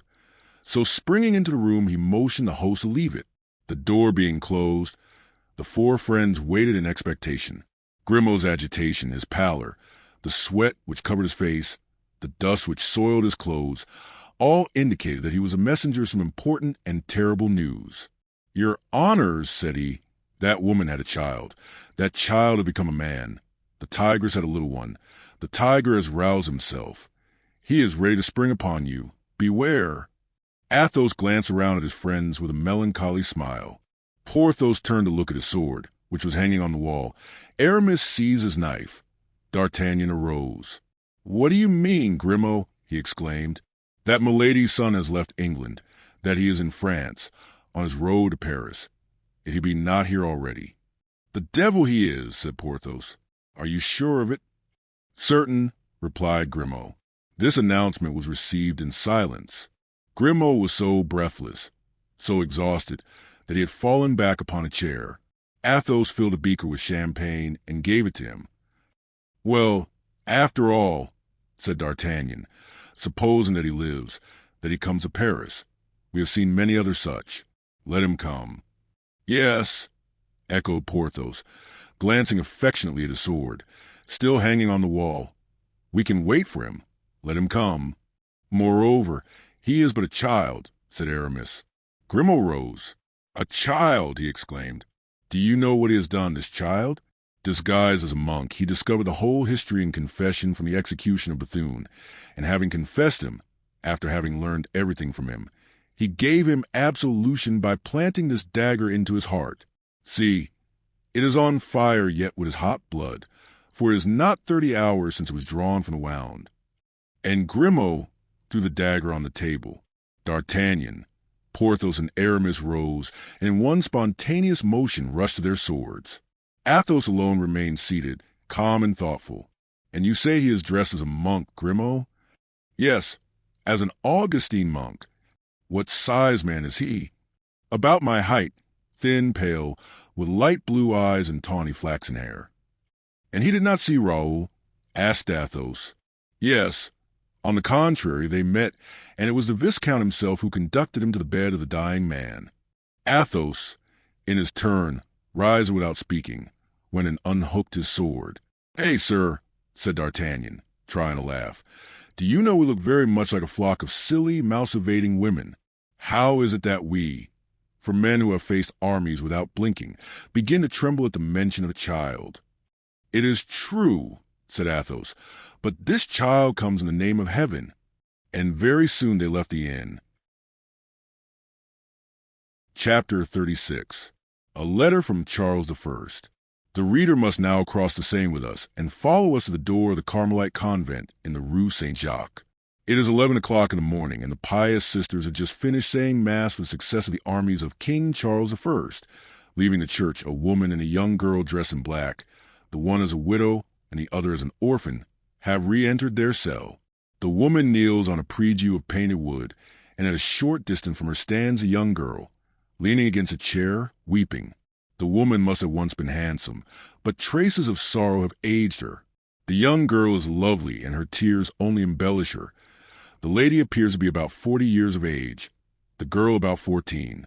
"Oh, God," prayed the kneeling suppliant, "protect my husband, guard my son, and take my wretched life instead." "Oh, God," murmured the girl, "leave me my mother." "Your mother can be of no use to you in this world. Henrietta," said the lady, turning around, "your mother has no longer either throne or husband. She has neither son, money, nor friends. The whole world, my poor child, has abandoned your mother." And she fell back, weeping, into her daughter's arms. "Courage, take courage, my dear mother," said the girl. "Ah, 'tis an unfortunate year for kings," said the mother. "And no one thinks of us in this country, for each must think about his own affairs. As long as your brother was with me, he kept me up. But he is gone and can no longer send us news of himself, either to me or to your father. I have pledged my last jewels, sold your clothes and my own to pay his servants, who refused to accompany him unless I made this sacrifice. We are now reduced to live at the expense of these daughters of heaven. We are the poor, succored by God." "But why not address yourself to your sister, the Queen?" asked the girl. "Alas, the Queen, my sister, is no longer queen, my child. Another reigns in her name. One day you will be able to understand how all this is. Well, then, to the king, your nephew. Shall I speak to him? You know how much he loves me. My mother. Alas, my nephew is not yet king, and you know Laporte has told us 20 times that he himself is in need of almost everything." "Then let us pray to heaven," said the girl. The two women who thus knelt in united prayer were the daughter and granddaughter of Henry IV, the wife and daughter of Charles I. They had just finished their double prayer, when a nun softly tapped at the door of the cell. "Enter, my sister," said the Queen. "I trust your Majesty will pardon this intrusion on her meditations. But foreign lord has arrived from England and waits in the parlor, demanding the honor of presenting a letter to your Majesty." "Oh, a letter! A letter from the king. Perhaps news from your father. Do you hear, Henrietta? And the name of this lord?" "Lord de Winter." "Lord de Winter!" exclaimed the Queen. "The friend of my husband." "Oh, bid him enter." And the Queen advanced to meet the messenger, whose hand she seized affectionately, whilst he knelt down and presented a letter to her, contained in a case of gold. "Ah, my lord," said the Queen, "you bring us 3 things which we have not seen for a long time: gold, a devoted friend, and a letter from the king, our husband and master." De Winter bowed again, unable to reply from excess of emotion. On their side, the mother and daughter retired into the embrasure of a window to read eagerly the following letter. "Dear wife, we have now reached the moment of decision. I have concentrated here at Naseby camp all the resources heaven has left me, and I write to you in haste from thence. Here I await the army of my rebellious subjects. I am about to struggle for the last time with them. If victorious, I shall continue to struggle. If beaten, I am lost. I shall try. In the latter case, alas, in our position, one must provide for everything. I shall try to gain the coast of France. But can they? Will they receive an unhappy king who will bring such a sad story into a country already agitated by civil discord? Your wisdom and your affection must serve me as guides. The bearer of this letter will tell you, madam, what I dare not trust to pen and paper and the risks of transit. He will explain to you the steps that I expect you to pursue. I charge him also with my blessing for my children and with the sentiments of my soul for yourself, my dearest sweetheart. The letter bore the signature, not of Charles King, but of Charles, still king. And let him be no longer king, cried the queen. Let him be conquered, exiled, proscribed, provided he still lives. Alas, in these days the throne is too dangerous a place for me to wish him to retain it. But my lord, tell me, she continued, hide nothing from me. What is, in truth, the king's position? Is it as hopeless as he thinks? Alas, madam, more hopeless than he thinks. His majesty has so good a heart that he cannot understand hatred, is so loyal that he does not suspect treason. England is torn in twain by a spirit of disturbance which, I greatly fear, blood alone can exorcise. But Lord Montrose, replied Queen, I have heard of his great and rapid successes of battles gained. I heard it said that he was marching to the frontier to join the king. Yes, madam, but on the frontier he was met by Leslie. He had tried victory by means of superhuman undertakings. Now victory has abandoned him. Montrose, beaten at Philiphaugh, was obliged to disperse the remains of his army and to fly, disguised as a servant. He is at Bergen, in Norway. Heaven preserve him, said the queen. It is at least a consolation to know that some who have so often risked their lives for us are safe. And now, my lord, that I see how hopeless the position of the king is, tell me what you are charged on the part of my royal husband. Well then, madam, said De Winter, the king wishes you to try and discover the dispositions of the king and queen toward him. Alas, you know that even now the king is but child and the queen a woman weak enough. Here, Monsieur Mazarin is everything. Does he desire to play the part in France that Cromwell plays in England? Oh, no. He is a subtle, conscienceless Italian, who, though he very likely dreams a crime, dares not commit it. And unlike Cromwell, who disposes of both houses, Mazarin has had the queen to support him in his struggle with the Parliament. More reason, then, he should protect a king pursued by Parliament. The queen shook her head despairingly. If I judge for myself, my lord, she said, the cardinal will do nothing and will even, perhaps, act against us. The presence of my daughter and myself in France is already irksome to him. Much more so would be that of the king.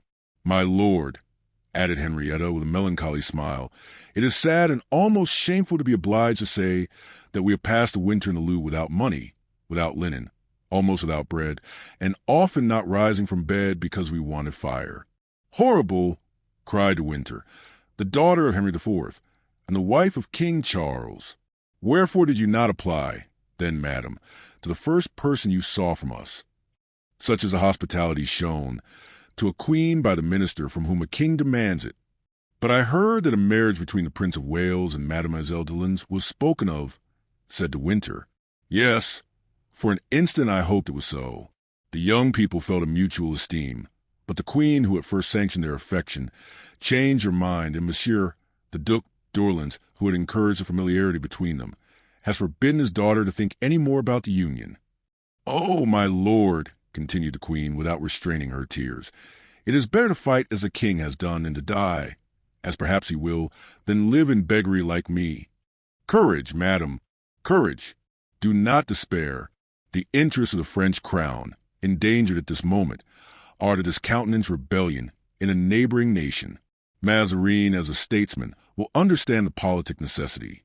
Are you sure, said the queen doubtfully, that you have not been forestalled? By whom? By the Joyces, the Prinns, the Cromwells? By a tailor, a coachmaker, a brewer. Ah, I hope, madam, that the cardinal will not enter into negotiations with such men. Ah, what is he himself? Asked Madame Henrietta. But for the honor of the king, of the queen. Well, let us hope he will do something for the sake of their honor, said the queen. A true friend's eloquence is so powerful, my lord, that you have reassured me. Give me your hand and let us go to the minister. And yet, she added, suppose he should refuse and that the king loses the battle? His majesty will then take refuge in Holland, where I hear his highness the Prince of Wales now is. And can his majesty count upon many such subjects as yourself for his flight? Alas! No, madam, answered De Winter, but the case is provided for, and I am come to France to seek allies. Allies? Said the queen, shaking her head. Madam, replied De Winter, provided I can find some of my good old friends of former times, I will answer for anything. Come then, my lord, said the queen, with a painful doubt that is felt by those who have suffered much. Come, and may heaven hear you. Chapter 37. Cromwell's Letter. At the very moment when the queen quitted the convent to go to the Palais Royal, a young man dismounted at the gate of this royal abode and announced to the guards that he had something of importance to communicate to Cardinal Mazarin. Although the cardinal was often tormented by fear, he was more often in need of counsel and information, and he was therefore sufficiently accessible. The true difficulty of being admitted was not to be found at the first door, and even the second was passed easily enough. But at the third watch, besides the guard and the doorkeepers, the faithful Bernouin, a Cerberus whom no speech could soften, no wand, even of gold, could charm. It was therefore the third door that those who solicited or were bidden to an audience underwent their formal interrogatory. The young man, having left his horse tied to the gate in the court, mounted the great staircase and addressed the guard in the first chamber. Cardinal Mazarin, said he. Pass on, replied the guard. The cavalier entered the second hall, which was guarded by the musketeers and doorkeepers. Have you a letter of audience? Asked the porter, advancing to the new arrival. I have one, but not one from Cardinal Mazarin. Enter, and ask for Monsieur Bernouin, said the porter, opening the door of the third room. Whether he only held his usual post, or whether it was by accident, Monsieur Bernouin was found standing behind the door, and must have heard all that had passed. You seek me, sir, said he. From whom may the letter be you bear to his eminence? From General Oliver Cromwell, said the newcomer. Be so good as to mention this name to his eminence, and to bring me word whether he will receive me, yes or no. Saying which, he resumed the proud and somber bearing peculiar at that time to Puritans. Bernouin cast an inquisitorial glance at the person of the young man, and entered the cabinet of the cardinal, to whom he transmitted the messenger's words. A man bringing a letter from Oliver Cromwell? Said Mazarin. And what kind of man? A genuine Englishman, your eminence. Hair sandy red, more red than sandy, gray blue eyes, more gray than blue, and for the rest, stiff and proud. Let him give in his letter. His eminence asks for the letter, said Bernouin, passing back into the antechamber. His eminence cannot see the letter without the bearer of it, replied the young man. But convince you that I am really the bearer of a letter, see, here it is, and kindly add, continued he, that I am not a simple messenger, but an envoy extraordinary. Bernouin re-entered the cabinet, returning in a few seconds. Enter, sir, said he.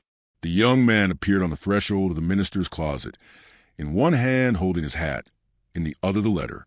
Mazarin rose. Have you, sir, asked he, a letter accrediting you to me? There it is, my lord, said the young man. Mazarin took the letter and read it thus. Mr. Mordaunt, one of my secretaries, will remit this letter of introduction to his eminence, the Cardinal Mazarin, in Paris. He is also the bearer of a second confidential epistle for his eminence, Oliver Cromwell. Very well, Monsieur Mordaunt, said Mazarin. Give me this second letter and sit down. The young man drew from his pocket a second letter, presented it to the cardinal, and took his seat. The cardinal, however, did not unseal the letter at once, but continued to turn it again and again in his hand. Then, in accordance with his usual custom, and judging from experience that few people could hide anything from him when he began to question them, fixing his eyes upon them at the same time, he thus addressed the messenger. You are very young, Monsieur Mordaunt, for this difficult task of ambassador, in which the oldest diplomatists often fail. My lord, I am 23 years of age, but your eminence is mistaken in saying that I am young. I am older than your eminence, although I possess not your wisdom. Years of suffering, in my opinion, count double, and I have suffered for 20 years. Ah, yes, I understand, said Mazarin. Want a fortune, perhaps. You are poor, are you not? Then he added to himself, these English revolutionists are all beggars and ill-bred. My lord, I ought to have a fortune of 6 millions, but it has been taken from me. You are not, then, a man of the people, said Mazarin, astonished.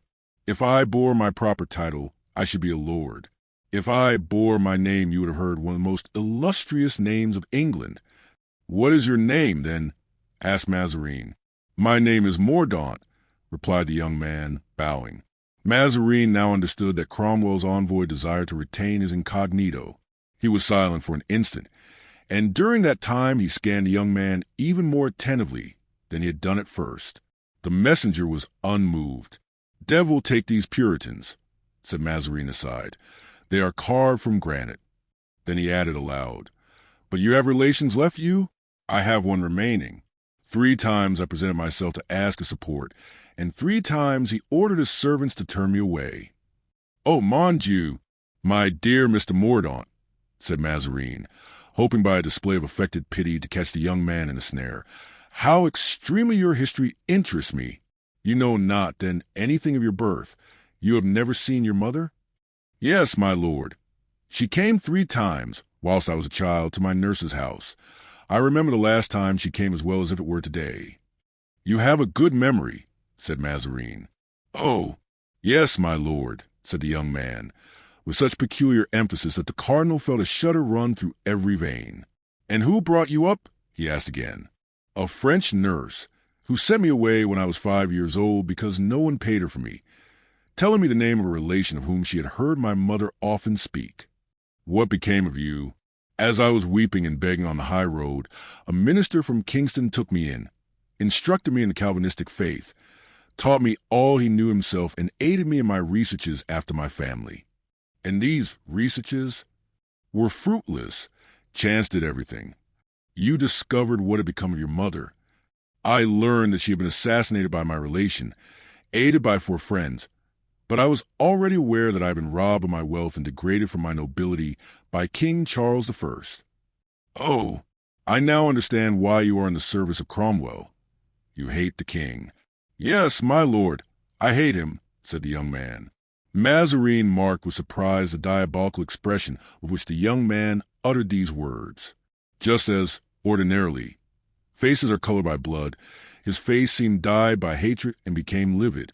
Your history is a terrible one, Mr. Mordaunt, and touches me keenly, but happily for you, you serve an all-powerful master. He ought to aid you in your search. We have so many means of gaining information. My lord, to a well-bred dog it is only necessary to show one in a track. He is certain to reach the other. But this relation you mentioned, do you wish me to speak to him? Said Mazarin, who was anxious to make a friend about Cromwell's person. Thanks, my lord, I will speak to him myself. He will treat me better the next time I see him. You have the means, then, of touching him?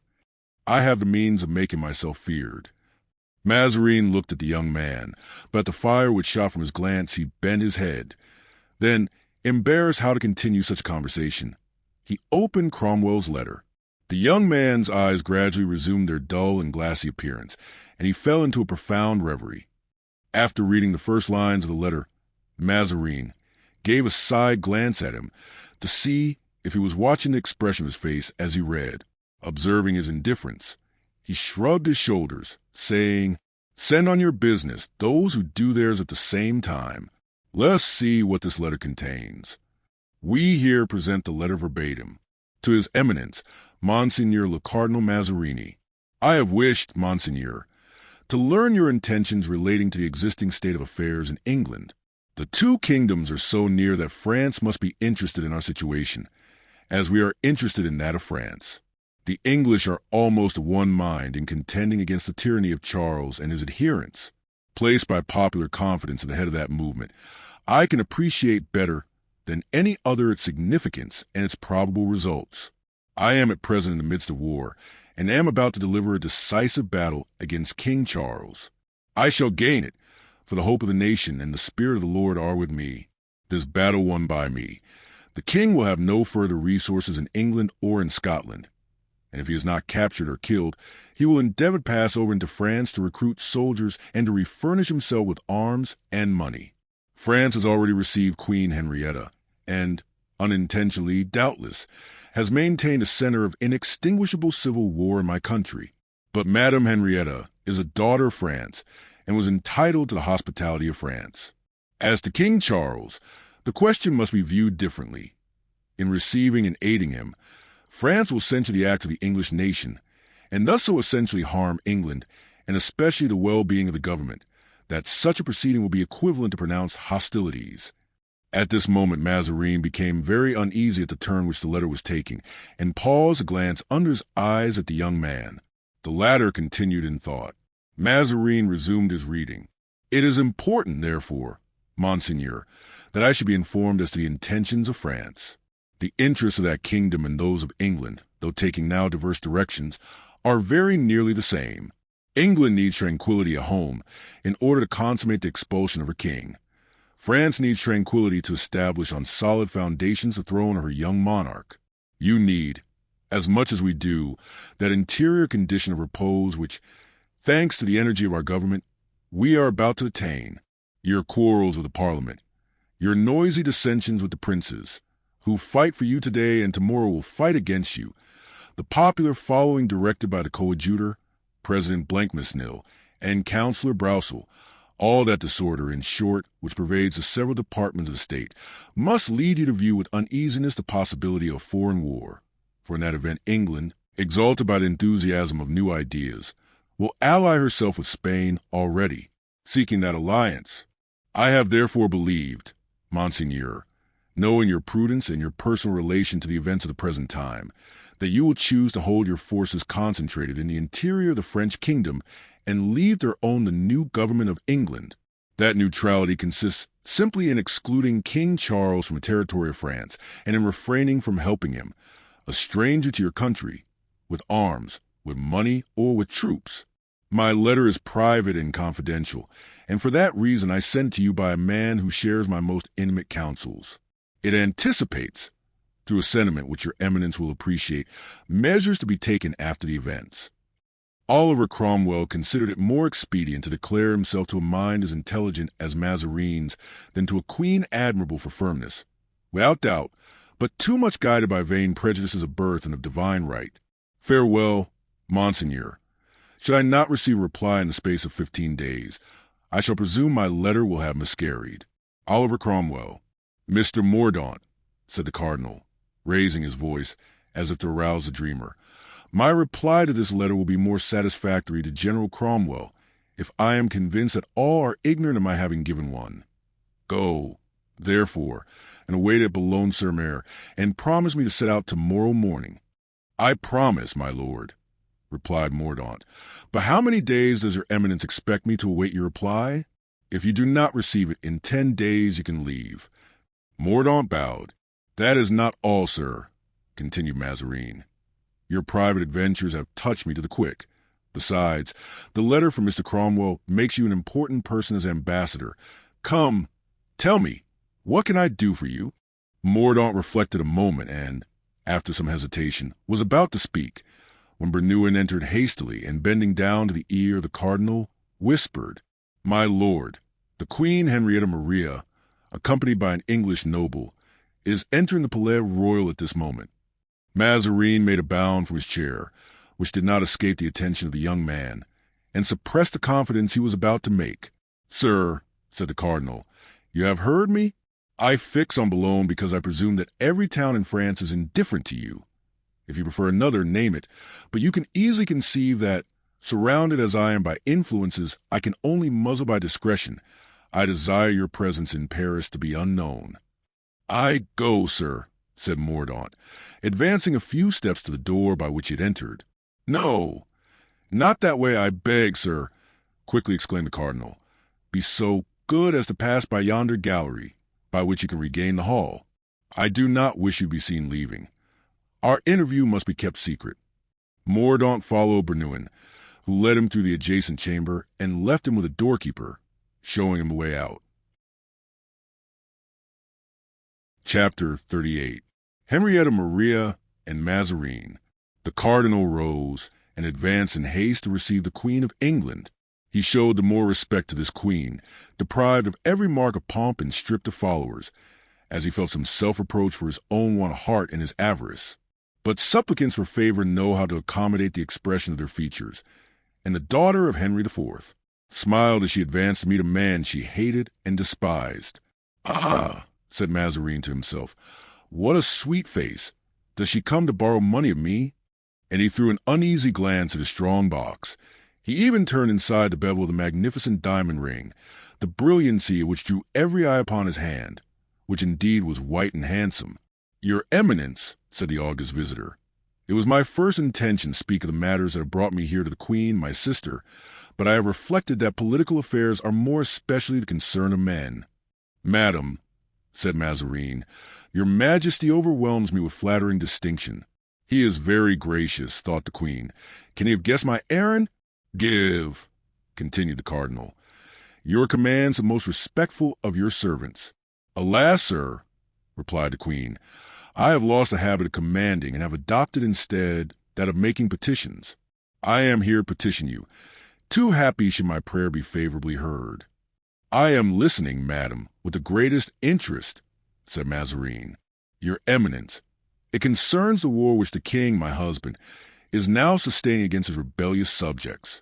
You are perhaps ignorant that they are fighting in England," added she with a melancholy smile, "and that in a short time they will fight in a much more decided fashion than they have done hitherto." "I am completely ignorant of it, madam," said the cardinal, accompanying his words with a slight shrug of the shoulders. "Alas, our own wars quite absorb the time and the mind of a poor, incapable, infirm old minister like me." "Well, then, your Eminence," said the Queen, "I must inform you that Charles I, my husband, is on the eve of a decisive engagement. In case of a check," Mazarine made a slight movement, "one must foresee everything. In the case of check, he desires to retire into France and to live here as a private individual. What do you say to this project?" The cardinal had listened without permitting a single fiber of his face to betray what he felt, and his smile remained as it ever was, false and flattering. And when the Queen finished speaking, he said, "Do you think, madam, that France, agitated and disturbed as it is, would be a safe retreat for a dethroned king? How will the crown, which is scarce firmly set on the head of Louis XIV, support a double weight?" "The weight was not so heavy when I was in peril," interrupted the Queen with a sad smile, "and I ask no more for my husband than has been done for me. You see that we are very humble monarchs, sir." "Oh, you, madam," the cardinal hastened to say, in order to cut short the explanation he foresaw was coming. "With regard to you, that is another thing. A daughter of Henry IV, of that great, that sublime sovereign.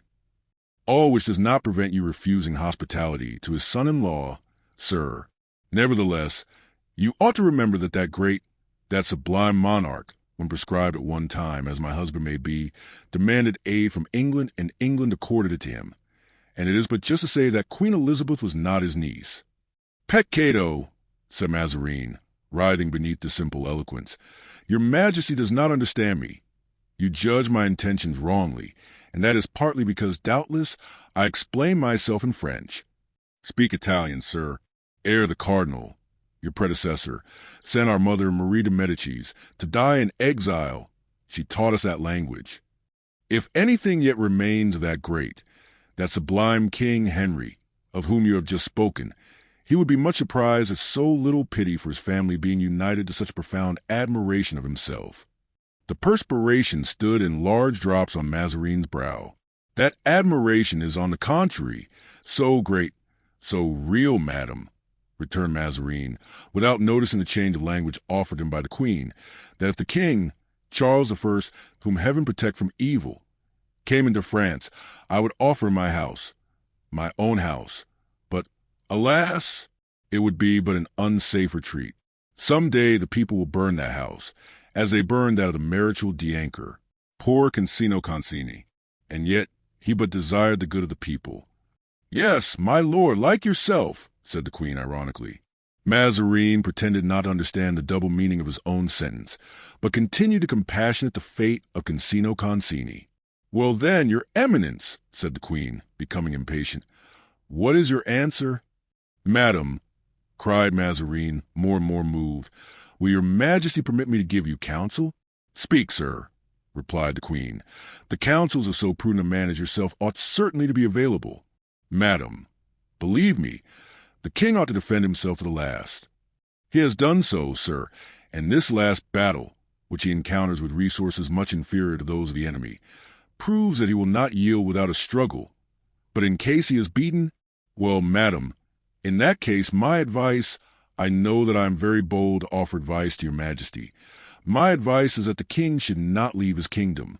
Absent kings are very soon forgotten. If he passes over into France, his cause is lost. But, persisted the queen, if such be your advice and you have his interest at heart, send him help of men and money, for I can do nothing for him. I have sold even to my last diamond to aid him. If I had had a single ornament left, I should have bought wood this winter to make a fire for my daughter and myself." "Oh, madam," said Mazarin, "your majesty knows not what you ask. On the day when foreign succor follows in the train of the king to replace him on his throne, it is an avowal that he no longer possesses the help and love of his own subjects." "To the point, sir," said the queen. "To the point, and answer me, yes or no. If the king persists in remaining in England, will you send him succor? If he comes to France, will you accord him hospitality? What do you intend to do? Speak." "Madam," said the cardinal, affecting an effusive frankness of speech, "I shall convince your majesty, I trust, of my devotion to you and my desire to terminate an affair which you have so much at heart, after which your majesty will, I think, no longer doubt my zeal in your behalf." The queen bit her lips and moved impatiently on her chair. "Well, what do you propose to do?" she said at length. "Come, speak." "I will go this instant and consult the queen, and we will refer the affair at once to Parliament. With which you are at war, is it not so? You will charge Broussel to report it." "Enough, sir, enough. I understand you, or rather, I am wrong. Go to the Parliament, for it was from this Parliament, the enemy of monarchs, that the daughter of the great, the sublime Henry IV., whom you so much admire, received the only relief this winter which prevented her from dying of hunger and cold." And with these words Henrietta rose in majestic indignation, whilst the cardinal, raising his hands clasped toward her, exclaimed, "Ah, madam, madam, how little you know me, mon Dieu!" But Queen Henrietta, without even turning toward him who made these hypocritical pretensions, crossed the cabinet, opened the door for herself, and passing through the midst of the cardinal's numerous guards, courtiers eager to pay homage, the luxurious show of a competing royalty, she went and took the hand of De Winter, who stood apart in isolation. Poor queen, already fallen, though all bowed before her, as etiquette required, she had now but a single arm on which she could lean. "It signifies little," said Mazarin when he was alone. "It gave me pain, and it was an ungracious part to play, but I have said nothing either to the one or to the other." Bernouin entered. "See if the young man with the black doublet and the short hair, who was with me just now, is still in the palace." Bernouin went out and soon returned with Comminges, who was on guard. "Your eminence," said Comminges, as I was reconducting the young man for whom you have asked, he approached the glass door of the gallery and gazed intently upon some object, doubtless the picture by Raphael, which is opposite the door. He reflected for a second and then descended the stairs. "I believe I saw him mount a gray horse and leave the palace court. But is not your eminence going to the queen?" "For what purpose?" "Monsieur de Guitant, my uncle, has just told me that her majesty had received news of the army." "It is well, I will go." Comminges had seen rightly, and Mordaunt had really acted as he had related. In crossing the gallery parallel to the large glass gallery, he perceived De Winter, who was waiting until the queen had finished her negotiation. At this sight the young man stopped short, not in admiration of Raphael's picture, but as if fascinated at the sight of some terrible object. His eyes dilated and a shudder ran through his body. One would have said that he longed to break through the wall of glass which separated him from his enemy. For Comminges had seen with one expression of hatred the eyes of this young man were fixed upon De Winter, he would not have doubted for an instant that the Englishman was his eternal foe. But he stopped, doubtless to reflect. For instead of allowing his first impulse, which had been to go straight to Lord De Winter, To carry him away, he leisurely descended the staircase, left the palace with his head down, mounted his horse, which he reined in the corner of the Rue Richelieu, and with his eyes fixed on the gate, waited until the Queen's carriage had left the court. He had not long to wait, for the Queen scarcely remained a quarter of an hour with Mazarin, but this quarter of an hour of expectation appeared a century to him. At last the heavy machine, which was called a chariot in those days, came out rumbling against the gates, and De Winter, still on horseback, bent again to the door to converse with Her Majesty. The horses started on a trot, and took the road to the Louvre, which they entered. Before leaving the convent of the Carmelites, Henrietta had desired her daughter to attend her at the palace, which she had inhabited for a long time, and which she had only left because their poverty seemed to them more difficult to bear in gilded chambers. Mordaunt followed the carriage, and when he watched it drive beneath the sombre arches, he went and stationed himself under a wall over which the shadow was extended, and remained motionless amidst the mouldings of Jean Goujon, like a bas-relief representing an equestrian statue. Chapter 39. How, sometimes, the unhappy mistake chance for Providence. "Well, madam," said De Winter, when the Queen had dismissed her attendants. "Well, my lord, what I foresaw has come to pass." "What? Does the cardinal refuse to receive the king?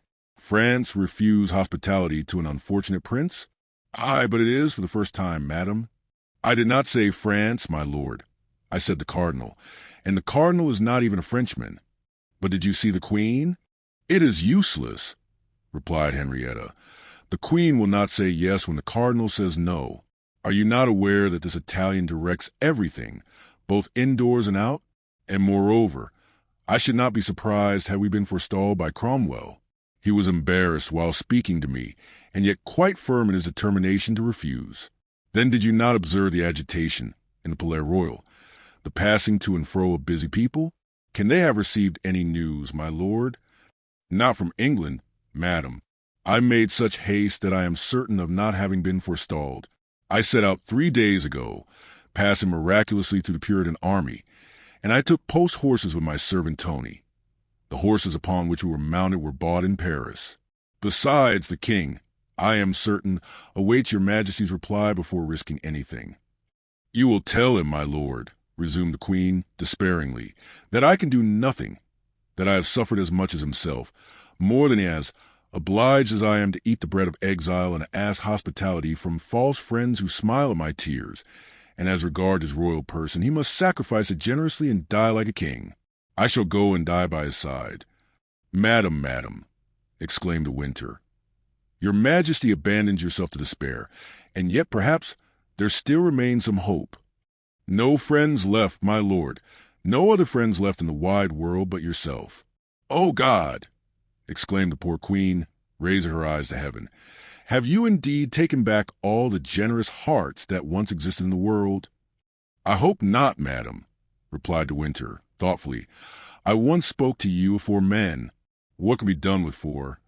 For devoted, resolute men can do much, assure yourself, madam, and those of whom I speak performed great things at one time." "And where are these 4 men?" "Ah, that is what I do not know. It is 20 years since I saw them, and yet whenever I have seen the king in danger, I have thought of them." "And these men were your friends?" "One of them held my life in his hands and gave it to me. I know not whether he is still my friend, but since that time I have remained his." "And these men are in France, my lord?" "I believe so." "Tell me their names. Perhaps I may have heard them mentioned, and might be able to aid you in finding them." "One of them was called the Chevalier d'Artagnan." "Ah, my lord, if I mistake not, the Chevalier d'Artagnan is lieutenant of royal guards. But take care, for I fear that this man is entirely devoted to the cardinal." "That would be a misfortune," said De Winter, "and I shall begin to think that we are really doomed." "But the others," said the Queen, who clung to this last hope as a shipwrecked man clings to the hull of his vessel. "The others, my lord." "The second, I heard his name by chance, for before fighting us, these 4 gentlemen told us their names. The second was called the Comte de la Fere. As for the 2 others, I had so much the habit of calling them by nicknames that I have forgotten their real ones." "Oh, mon Dieu, it is a matter of the greatest urgency to find them out," said the queen, since you think these worthy gentlemen might be so useful to the king. Oh, yes, said De Winter, for they are the same men. Listen, madam, and recall your remembrances. Have you never heard that Queen Anne of Austria was once saved from the greatest danger ever incurred by a queen? Yes, at the time of her relations with Monsieur de Buckingham. It had to do in some way with certain studs and diamonds. Well, it was at a fair, madam. These men are the ones who saved her, and I smile with pity when I reflect that if the names of those gentlemen are unknown to you, it is because the queen hath forgotten them, who ought to have made them the first noblemen of her realm. Well, then, my lord, they must be found. But what can 4 men, or rather 3 men, do? For I tell you, you must not count on Monsieur d'Artagnan. It will be 1 valiant sword the less, but there will remain still 3, without reckoning my own, now for devoted men around the king to protect him from his enemies, to be at his side in battle, to aid him with counsel, to escort him in flight, are sufficient, not to make the king a conqueror, but to save him if conquered. And whatever Mazarin may say, once on the shores of France your royal husband may find as many retreats and asylums as the seabird finds in a storm. Seek, then, my lord, seek these gentlemen, and if they will consent to go with you to England, I will give each a duchy the day that we reascend the throne, besides as much gold as would pave Whitehall. Seek them, my lord, and find them, I conjure you. I will search for them, madam, said De Winter, and doubtless I shall find them. But time fails me. Has your majesty forgotten that the king expects your reply and awaits it in agony? Then indeed we are lost, cried the queen, in the fullness of a broken heart. At this moment the door opened and the young Henrietta appeared. Then the queen, with that wonderful strength which is a privilege of parents, repressed her tears and motioned to De Winter to change the subject. But that act of self-control, effective as it was, did not escape the eyes of the young princess. She stopped on the threshold, breathed a sigh, and addressing the queen, "Why, then, do you always weep, mother, when I am away from you?" she said. The queen smiled, but instead of answering, "See, De Winter," she said, "I have at least gained one thing in being only half a queen, and that is that my children call me mother instead of madam." Then turning toward her daughter, "What do you want, Henrietta?" she demanded. "My mother," replied the young princess. "A cavalier has just entered the Louvre and wishes to present his respects to your majesty. He arrives from the army and has, he says, a letter to remit to you, on the part of the Marechal de Gramont, I think." "Ah," said the queen to De Winter, "he is one of my faithful adherents. But do you not observe, my dear lord, that we are so poorly served that it has left my daughter to fill the office of doorkeeper?" "Madam, have pity on me," exclaimed De Winter. "You wring my heart." "And who is this cavalier, Henrietta?" asked the queen. "I saw him from the window, madam. He is a young man that appears scarce 16 years of age, and is called the Viscount de Bragelonne." The queen, smiling, made a sign with her head. The young princess opened the door, and Raoul appeared on the threshold. Advancing a few steps toward the queen, he knelt down. "Madam," said he, "I bear to your majesty a letter from my friend the Count de Guiche, who told me the honor of being your servant. This letter contains important news and the expression of his respect." At the name of the Count de Guiche a blush spread over the cheeks of the young princess, and the queen glanced at her with some degree of severity. "You told me that the letter was from the Marechal de Gramont, Henrietta?" said the queen. "I thought so, madam," stammered the young girl. "It is my fault, madam," said Raoul. "I did announce myself, in truth, as coming on the part of the Marechal de Gramont. But being wounded in the right arm, he was unable to write, and therefore the Count de Guiche acted as his secretary." "There's been fighting, then?" asked the queen, motioning to Raoul to rise. "Yes, madam," said the young man, at this announcement of a battle having taken place. The princess opened her mouth as though to ask a question of interest, but her lips closed again without articulating a word, while the color gradually faded from her cheeks. The queen saw this, and doubtless her maternal heart translated the emotion, for addressing Raoul again, "And no evil has happened to young Count de Guiche?" she asked. "For not only is he our servant, as you say, sir, but more, he is one of our friends." "No, madam," replied Raoul. "On the contrary, he gained great glory and had the honor of being embraced by his highness, the prince, on the field of battle." The young princess clapped her hands, And then, ashamed of having been betrayed into such a demonstration of joy, she half turned away and bent over a vase of roses, as if to inhale their odor. "Let us see," said the queen, "what the count says." And she opened the letter and read, "Madam, being unable to have the honor of writing to you myself, by reason of a wound I received in my right hand, I commanded my son, the Count de Guiche, who, with his father, is equally your humble servant, to write to tell you that we had just gained the Battle of Lens, and that this victory cannot fail to give great power to Cardinal Mazarin and to Queen over the affairs of Europe. If Her Majesty will have faith in my counsel, she ought to profit by this event to address at this moment, in favor of her august husband, the court of France. The Vicomte de Bragelonne, who will have the honor of remitting this letter to your Majesty, is the friend of my son, who owes to him his life. He is a gentleman in whom your Majesty may confide entirely, in case your Majesty may have some verbal or written order to remit to me. I have the honor to be, with respect, etc., Marechal de Gramont." At the moment mention occurred of his having rendered a service to the Count, Raoul could not help turning his glance toward the young princess, and then he saw in her eyes an expression of infinite gratitude to the young man. He no longer doubted that the daughter of King Charles I loved his friend. "The Battle of Lens gained," said the Queen. "They are lucky here indeed. They can gain battles. Yes, the Marechal de Gramont is right. This will change the aspect of French affairs, but I much fear it will do nothing for English, even if it does not harm them. This is recent news, sir," continued she, "and I thank you for having made such haste to bring it to me.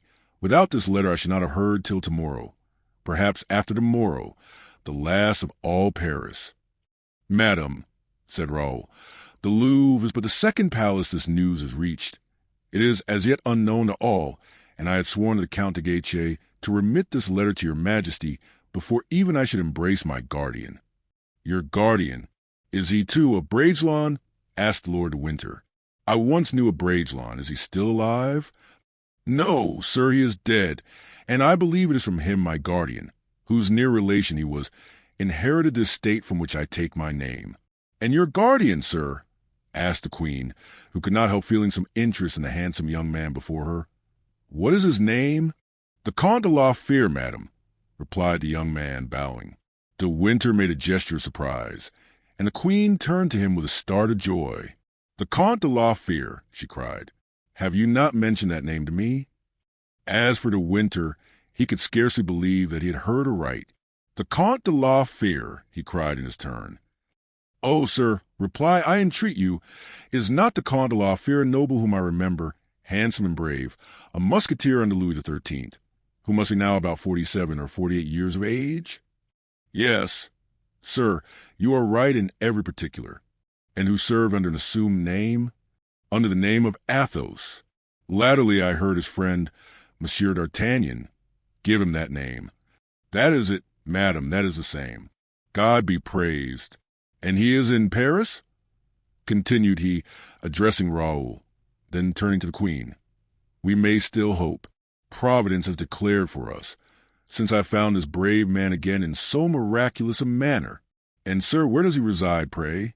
"The Comte de la Fere lodges in the Rue Guénégaud, Hotel du Grand Roi Charlemagne." "Thanks, sir. Inform this dear friend that he may remain within, that I shall go and see him immediately."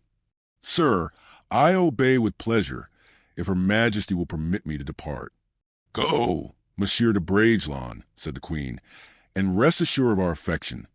Raoul bent respectfully before the two princesses, and bowing to De Winter, departed. The Queen and De Winter continued to converse for some time in low voices, in order that the young princess should not overhear them. But the precaution was needless. She was in deep converse with her own thoughts.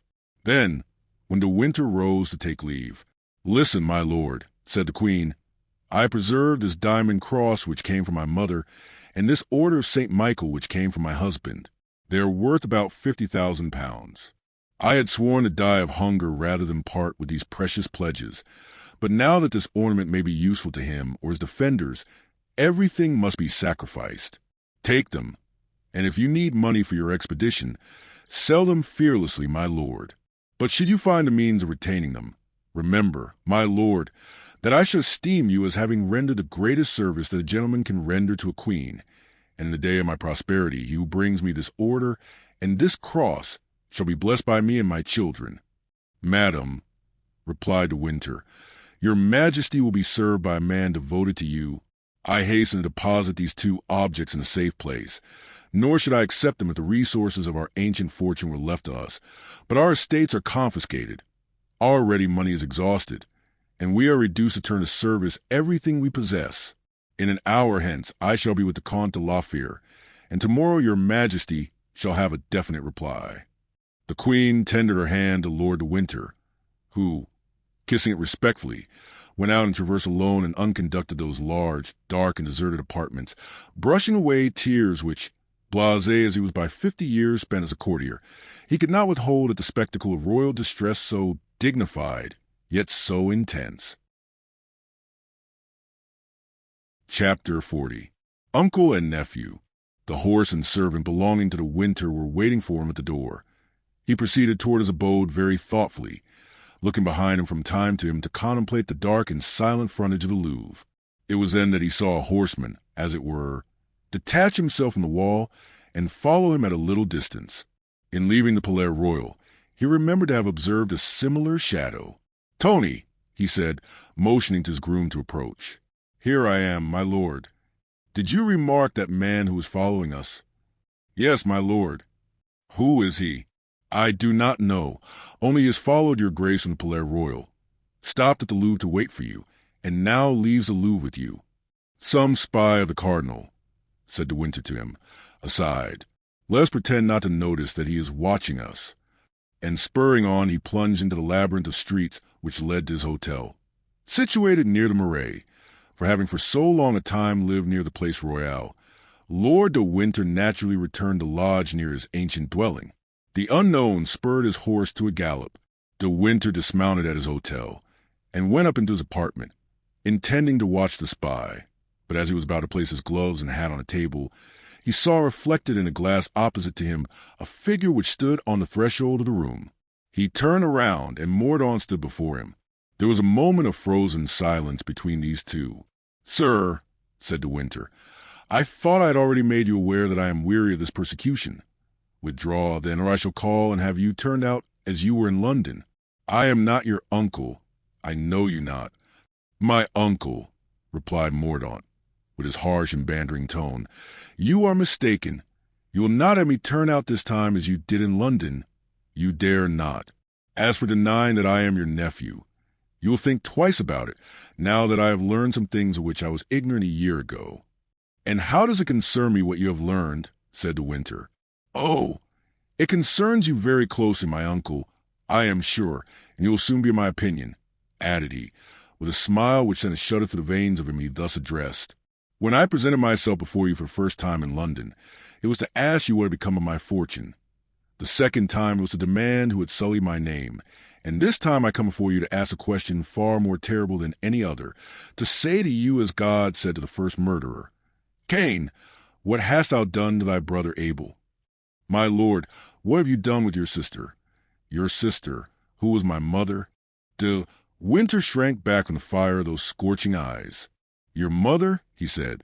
"Yes, my lord, my mother," replied the young man, advancing into the room until he was face to face with Lord de Winter and crossing his arms. "I have asked the headsman of Bethune," he said, his voice hoarse and his face livid with passion and grief, "and the headsman of Bethune gave me a reply." De Winter fell back in a chair as though struck by a thunderbolt, and in vain attempted a reply. "Yes," continued the young man, "all is now explained. With this key I open the abyss. My mother inherited an estate from her husband. You have assassinated her. My name would secure me a paternal estate. You have deprived me of it. You have despoiled me of my fortune. I am no longer astonished that you knew me not. I am not surprised that you refused to recognize me. When a man is a robber, it is hard to call him nephew whom he has impoverished. When one is a murderer, to recognize a man whom one has made an orphan. These words produced a contrary effect to that which Mordaunt had anticipated. De Winter remembered the monster that Milady had been. He rose, dignified and calm, restraining by the severity of his look the wild glance of the young man. "You desire to fathom this horrible secret?" said De Winter. "Well then, So be it. No. Then what man or woman it was for whom today you call me to account? That woman had, in all probability, poisoned my brother, and in order to inherit from me, she was about to assassinate me in my turn. I have proof of it. What say you to that? I say that she was my mother. She caused the unfortunate Duke of Buckingham to be stabbed by a man who was ere that honest, good and pure. What say you to that crime, of which I have the proof? She was my mother. On our return to France, she had a young woman who was attached to one of her opponents poisoned in the convent of the Augustines at Bethune. Will this crime persuade you the justice of her punishment? For of all this I have the proofs. She was my mother, cried the young man, who uttered these 3 successive exclamations with constantly increasing force. At last, charged with murders, with debauchery, hated by every one and yet threatening still, like a panther thirsting for blood, she fell under the blows of men whom she had rendered desperate. Though they had never done her the least injury, she met with judges whom her hideous crimes had evoked.